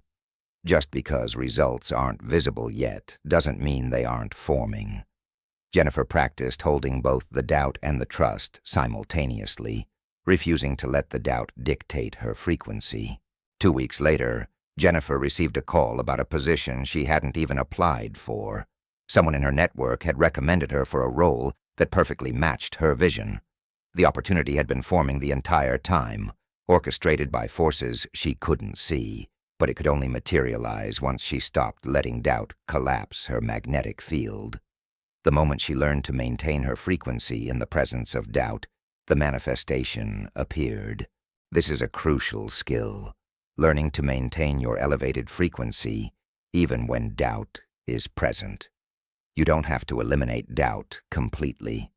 You just have to refuse to let it dictate your state of being. You can acknowledge the doubt, yes, I see you there, and simultaneously choose to stay in trust and certainty. The doubt becomes background noise rather than the primary signal you're broadcasting. This paradoxical capacity to hold doubt without being controlled by it is one of the marks of true magnetic mastery. The second major challenge to momentum is comparison. You look around and see others succeeding faster, manifesting more easily, or experiencing what you want while you're still waiting. This triggers feelings of inadequacy, jealousy, or frustration. These emotions are low-frequency broadcasts that immediately weaken your magnetic field. The universe doesn't respond to what you want when you're in comparison mode. It responds to what you're feeling, which in this case is, I don't have it yet, and others are getting what should be mine. That frequency repels what you desire. I worked with a man named David, who was building his business while watching colleagues who started at the same time achieve faster success. Every time David saw someone else's win, he felt left behind. That feeling created a frequency of lack and competition that actually slowed his progress. When David learned to transform comparison into inspiration, everything shifted. Instead of seeing others' success as evidence of his failure, he saw it as proof that success was possible. Instead of feeling jealous, he felt excited, knowing that if they could do it, so could he. Instead of competing, he celebrated, which put him in the frequency of abundance rather than scarcity. This shift in how David related to others' success changed his own trajectory. Within months, his business began thriving. The universe was no longer receiving a signal of, I'm behind and lacking. It was receiving a signal of, I'm part of a field of success, and abundance is everywhere. That frequency attracted the success he'd been chasing. The comparison trap is particularly insidious because it seems justified. Your logical mind says, I should be further along by now. But maintaining momentum requires you to stay in your own lane, focused on your own journey, trusting your own timing. The third challenge is external opinions and energy.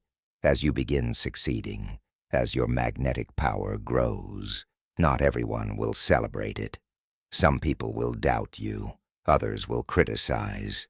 Some will subtly or overtly try to pull you back to where you were. This isn't because they're bad people. It's because your transformation threatens their comfort with their own limitations. Your expansion highlights what's possible, which can make others uncomfortable with what they've accepted as impossible for themselves. I knew a woman named Sarah, whose family became increasingly critical as she transformed her life. They questioned her choices, warned her about risks, and reminded her of past failures. Every family gathering left Sarah feeling drained and doubtful. She was absorbing their frequencies and allowing their doubts to contaminate her field. Sarah had to make a difficult decision. She needed boundaries. She limited her exposure to people who couldn't support her journey, not because she didn't love them, but because she loved her vision more. She protected her frequency like the precious resource it is. This doesn't mean you become cold or cut people off completely. It means you become discerning about whose energy you allow into your field, especially during the early stages of building momentum. You spend more time with people who uplift your frequency and less time with people who diminish it. You stop sharing your dreams with people who don't have the vision to understand them.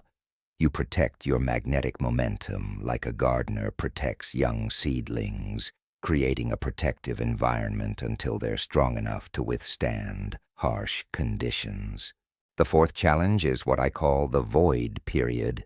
This is when you've released the old patterns, shifted your frequency, and done all the internal work, but the new manifestations haven't appeared yet. You're in the space between no longer being who you were and not yet experiencing who you're becoming. This void can feel terrifying. Your mind wants immediate confirmation that the process is working. But the void is actually where the most powerful transformation happens. This is where your faith is strengthened, where your frequency is solidified, where your trust becomes unshakable. I worked with a man named Richard, who was in the void for 8 months. He had left a career that no longer aligned with him, but his new path hadn't fully materialized yet. He was doing the internal work consistently, maintaining his frequency, but externally, he was in limbo. Every day, he had to choose between dropping into fear about finances and uncertainty, or maintaining trust that he was exactly where he needed to be. Those 8 months forged an unshakable faith in Richard. When his new opportunity finally appeared, he had the frequency strength to sustain it long-term, because he'd proven to himself that he could maintain alignment even in the absence of evidence. The void period is testing whether you're committed to your new frequency or whether you'll abandon it the moment it gets uncomfortable.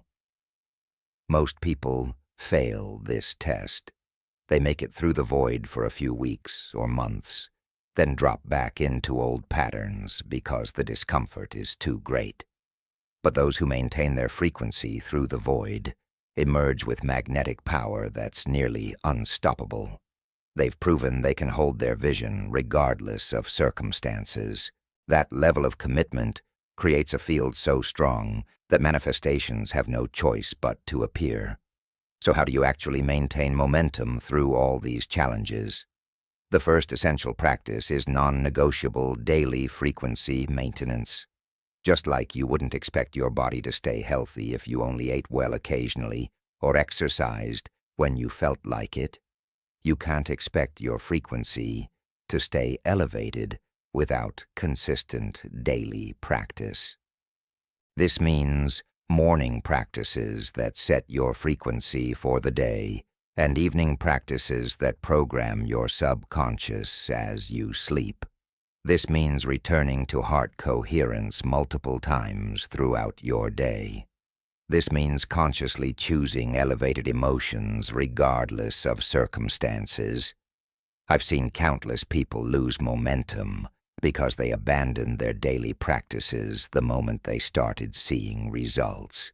They thought, now that things are working, I don't need to do the practices anymore.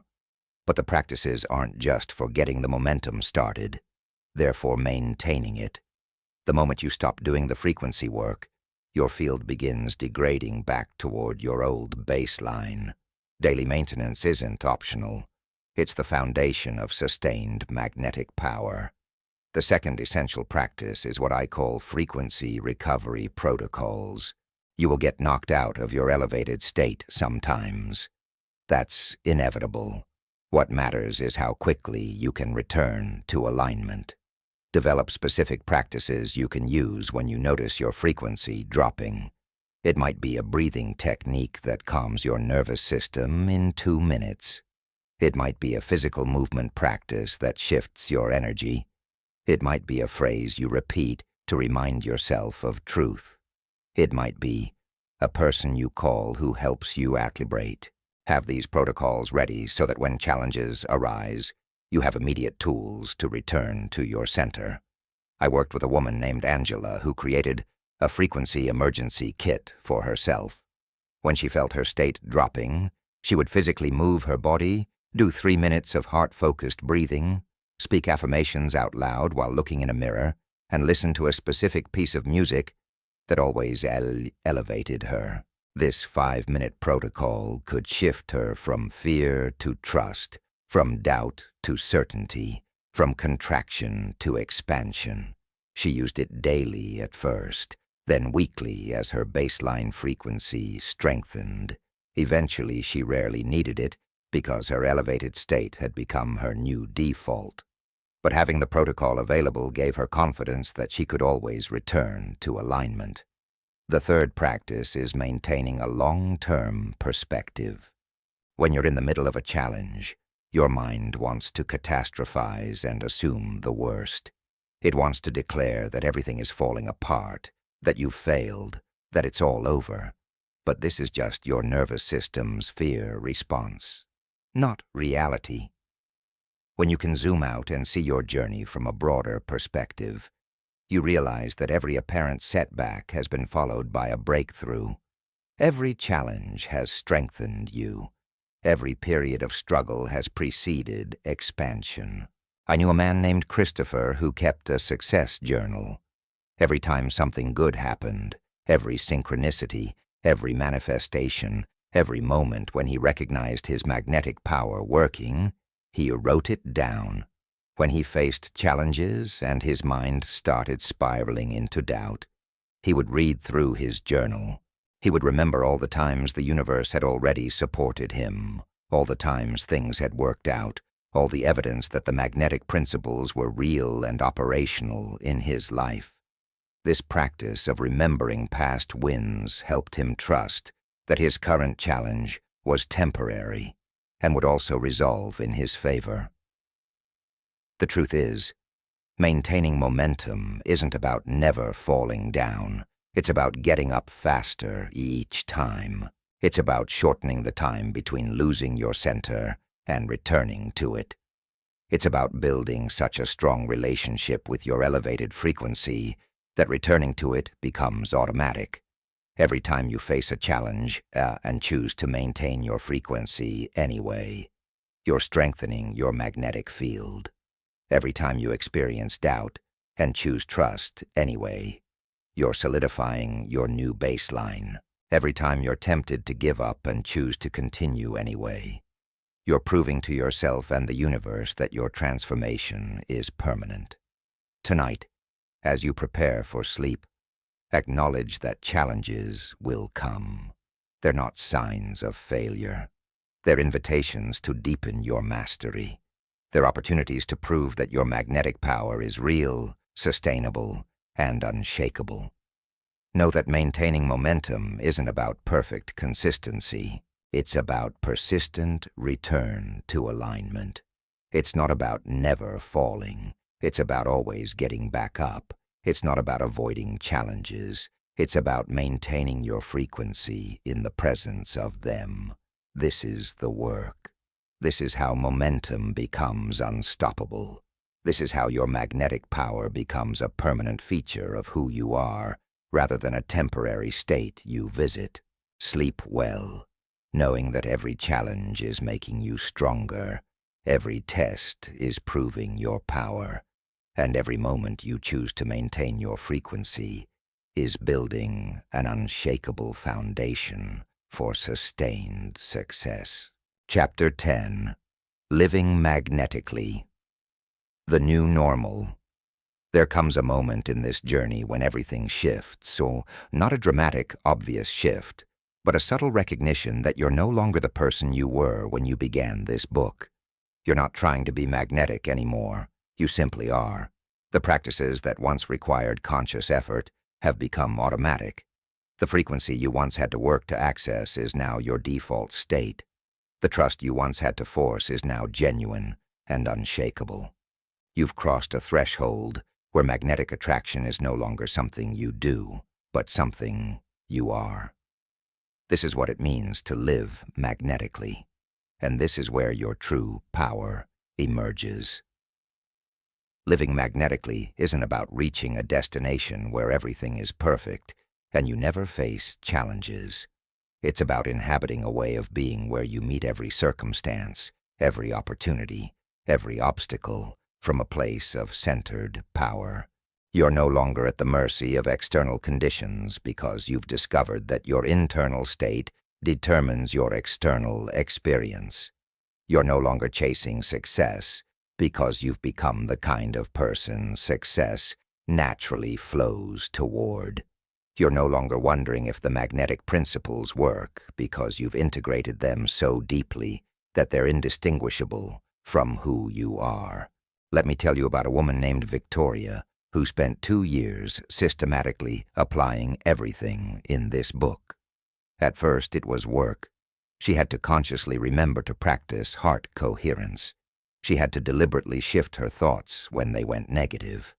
She had to intentionally generate elevated emotions. She had to force herself to trust when doubt arose. But slowly, imperceptibly, these conscious practices became unconscious patterns. Her elevated state became her baseline. Her trust became automatic. Her magnetic power became her natural expression. One day, Victoria was facing a significant business challenge. A major project had fallen through at the last minute, creating a gap in her revenue and schedule. In the past, this would have sent her into panic and stress. But Victoria noticed something remarkable. She felt calm, not forced calm, not pretend calm, genuine, deep calm. She naturally assumed this challenge was creating space for something better. She automatically trusted that new opportunities were already forming. She instinctively maintained her elevated frequency.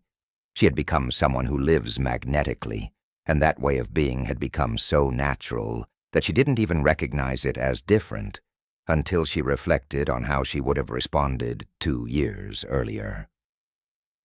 This is what integration looks like. The principles that once seemed complex and required constant attention have become simple and automatic. You don't have to remember to be magnetic any more than you have to remember to breathe. It's become part of your operating system, running in the background of everything you do. And from this integrated state, your results multiply exponentially because you're no longer working against yourself. Every aspect of your being is aligned and broadcasting the same coherent frequency. Living magnetically means you've developed what I call automatic abundance consciousness. You no longer have to convince yourself that abundance is available. You know it at a cellular level. You see opportunities where others see obstacles. You feel excitement where others feel fear. You trust the process where others need guarantees. This isn't blind optimism or naive positivity. It's a mature understanding that the universe operates according to precise laws, and you've learned to work with those laws so consistently that positive outcomes feel inevitable. I worked with a man named Jonathan who reached this state after 3 years of dedicated practice. He was in a business meeting where a potential client was being difficult, demanding unreasonable terms and creating tension. Everyone else in the room was getting frustrated and defensive. But Jonathan felt completely centered. He didn't take the difficulty personally. He didn't drop into fear about losing the deal. He stayed in his magnetic state, calm and confident, knowing that either this client would align with his terms or an even better opportunity would appear. His frequency in that room was so stable and powerful that the entire energy shifted. The client relaxed, became reasonable, and they reached an agreement that worked for everyone. But more importantly, Jonathan realized he had maintained his magnetic state automatically, without effort, in a situation that would have previously shaken him. This automatic maintenance of elevated frequency is the hallmark of someone who's truly living magnetically. You don't have to psych yourself up before important meetings. You don't have to talk yourself out of fear. You don't have to force yourself to trust. These states have become your natural expression. You've rewired your nervous system, reprogrammed your subconscious, and embodied a new identity so completely that magnetic attraction is simply how you move through the world. Let's talk about what daily life looks like when you're living magnetically. You wake up in the morning, and your first thoughts are naturally elevated. You don't have to force gratitude. You feel it. You don't have to generate excitement for your day. It's present. You move through your morning routine with a sense of purpose and presence. You're not rushing or stressed. You're not dreading what's ahead. You're genuinely aligned with the unfolding of your day, trusting that whatever comes is exactly what needs to come. As you move through your day, you make decisions quickly and confidently because you trust your intuition. You're not paralyzed by analysis or fear of making mistakes. You know that even if a decision doesn't produce the outcome you expected, it will lead you exactly where you need to go. You interact with people from a place of genuine presence and interest. You're not performing or trying to impress. You're simply being yourself, and that authentic presence is magnetic. People are drawn to you without you trying to attract them. When challenges arise, and they still do because that's the nature of life, you don't collapse into fear or stress. You have moments of concern, flashes of doubt, temporary dips in energy, but they pass through you rather than taking up residence. Within minutes or hours, you naturally return to your centered state. You've developed such strong frequency resilience that temporary disruptions don't derail you. Your baseline is so elevated that even when you dip, you don't dip very far, and you bounce back quickly. I knew a woman named Michelle who exemplified this way of living. She ran a successful business, had fulfilling relationships, maintained excellent health, and seemed to move through life with an ease that others found remarkable. People would ask her secret, expecting some complex system or rigorous discipline. But Michelle's secret was simple. She had integrated magnetic living so completely that it required no effort. She wasn't more disciplined than others. She had just made elevated frequency her default state. She wasn't avoiding challenges. She was meeting them from such a solid foundation that they couldn't shake her. One of the most beautiful aspects of living magnetically is how it affects your relationships. When you're consistently in an elevated state, when your field is strong and coherent, you naturally attract people who resonate with that frequency. The relationships that don't match your new frequency either transform to meet you at your new level or naturally fall away without drama or pain. You're no longer tolerating connections that drain you or settling for interactions that diminish your energy. Your elevated frequency becomes a filter that allows in only what aligns. I worked with a man named Robert who noticed this shift dramatically. As he integrated magnetic living, some friendships that had lasted decades began feeling misaligned. These weren't bad people, but they were operating at frequencies that no longer matched his. Robert didn't have to force anything. He didn't cut anyone off or make declarations. The relationship simply evolved naturally. Some friends stepped up and met him at his new level. Others gradually drifted away, and new people entered his life who resonated perfectly with who he had become. His social circle completely transformed to match his new frequency, and it happened organically, without effort or conflict. This natural alignment extends to all areas of life. Your career opportunities begin matching your elevated frequency. You're no longer attracting jobs or clients that feel like settling. You're magnetizing opportunities that genuinely excite you and align with your purpose. Your financial situation reflects your abundance consciousness. Money flows more easily, not because you're working harder, but because you're no longer blocking it with scarcity programming. Your health improves because you're no longer running stress chemicals through your system constantly. Your body responds to your elevated frequency with increased vitality and well-being.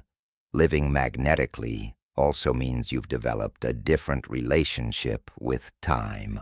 You're no longer frantically rushing, trying to force outcomes on your timeline. You've learned to trust divine timing, understanding that delays often serve a purpose you can't see yet. You work with focused intention, but without desperate attachment to specific timelines. This paradoxical combination of clear direction and relaxed timing allows things to manifest with far less resistance. I knew a woman named Andrea who wanted to write a book. For years, she tried to force it, setting strict schedules and beating herself up when she didn't meet them.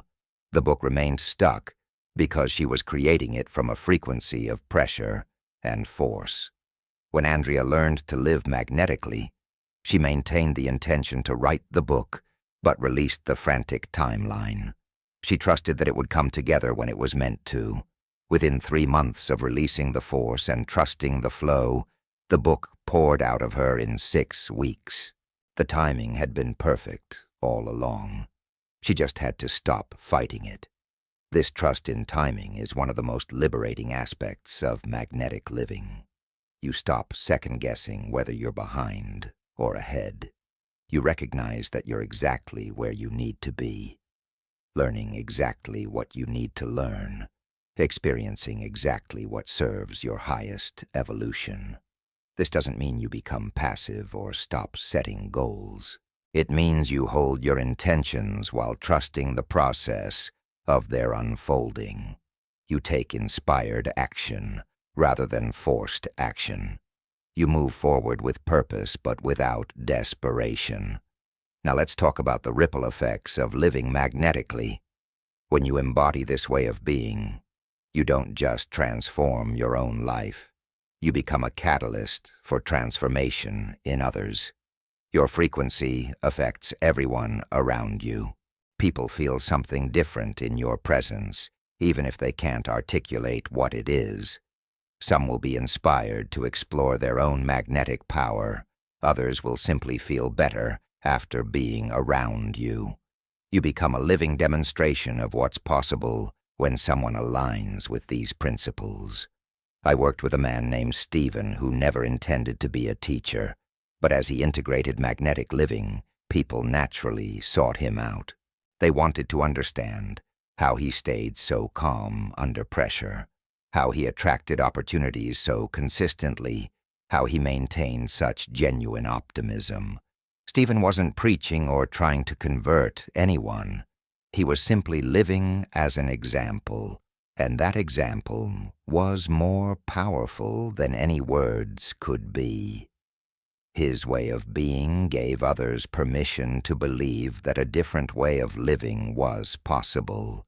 This is the ultimate expression of magnetic power, becoming someone whose very presence elevates others, not through effort or technique, but simply through being who you are. Your elevated frequency creates a field that others can entrain to. They come into your presence feeling stressed and leave feeling calmer. They arrive feeling doubtful and depart feeling hopeful. They enter feeling stuck and exit feeling inspired. You're not doing this to them or for them. It's simply the natural effect of a strong, coherent magnetic field. Living magnetically also means you've developed what I call flexible certainty. You're absolutely certain about the fundamental principles, that your frequency creates your reality, that the universe responds to your vibration, that magnetic attraction is real and reliable. But you're flexible about the form things take. You know what you want to experience, but you're open to it showing up in unexpected ways. You trust the destination while remaining curious about the path. This combination of certainty and flexibility allows you to receive manifestations that are often better than what you specifically imagined. I knew a woman named Patricia who wanted financial abundance. She had a specific vision of what that would look like, a particular salary from a corporate job. But as she lived magnetically, holding the intention for abundance while staying open to the form, something different appeared. She received an unexpected inheritance. A business opportunity fell into her lap, and a talent she'd developed as a hobby became a lucrative side income. The abundance came, but not in the form she'd imagined. Because she was flexible, she could receive it. If she'd been rigidly attached to her specific vision, she might have missed the actual abundance appearing in different packaging.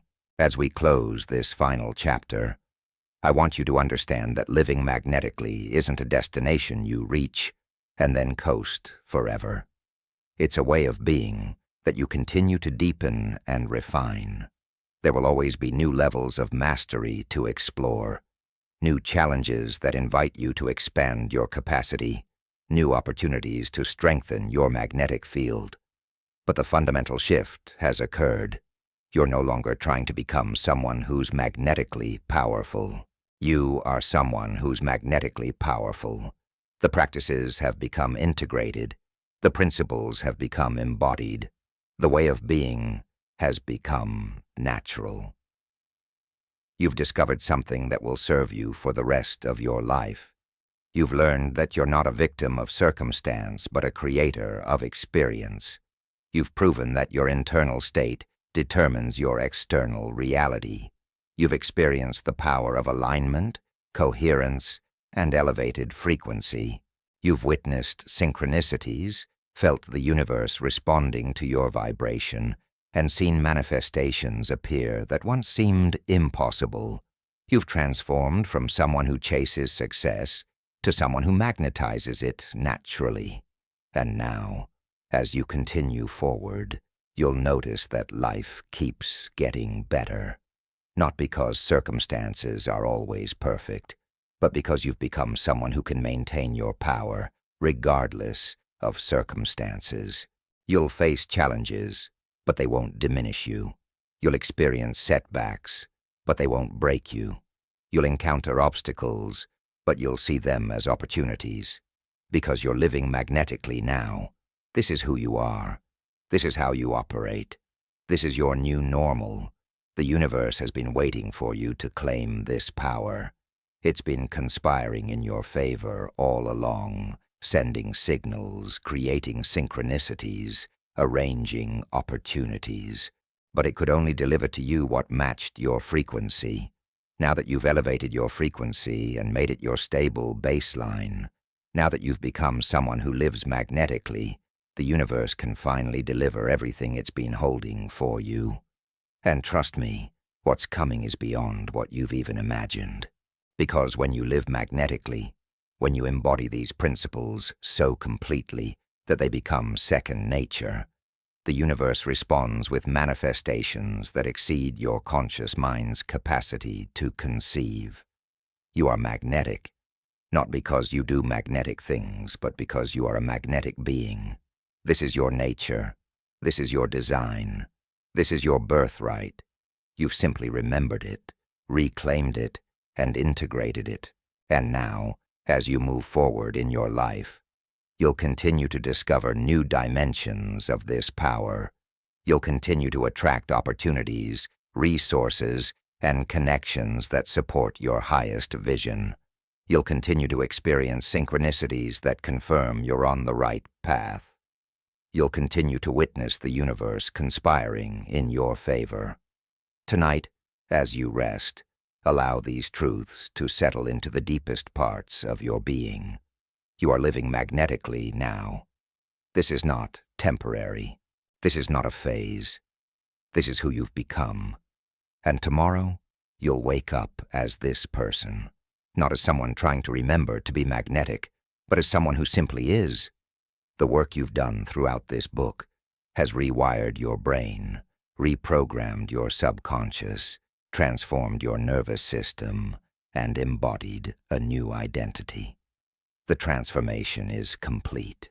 Now you simply live it, expressing your magnetic nature in everything you do, attracting success not because you're chasing it, but because it cannot resist you.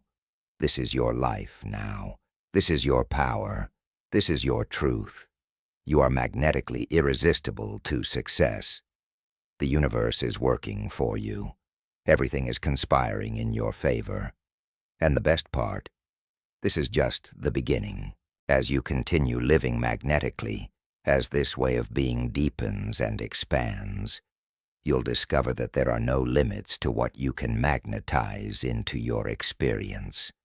The only limit was ever the frequency you were broadcasting, and you've transcended that limitation. You're free now, free to create, to attract, to magnetize, to experience everything your heart desires. Welcome to your new life. Welcome to living magnetically.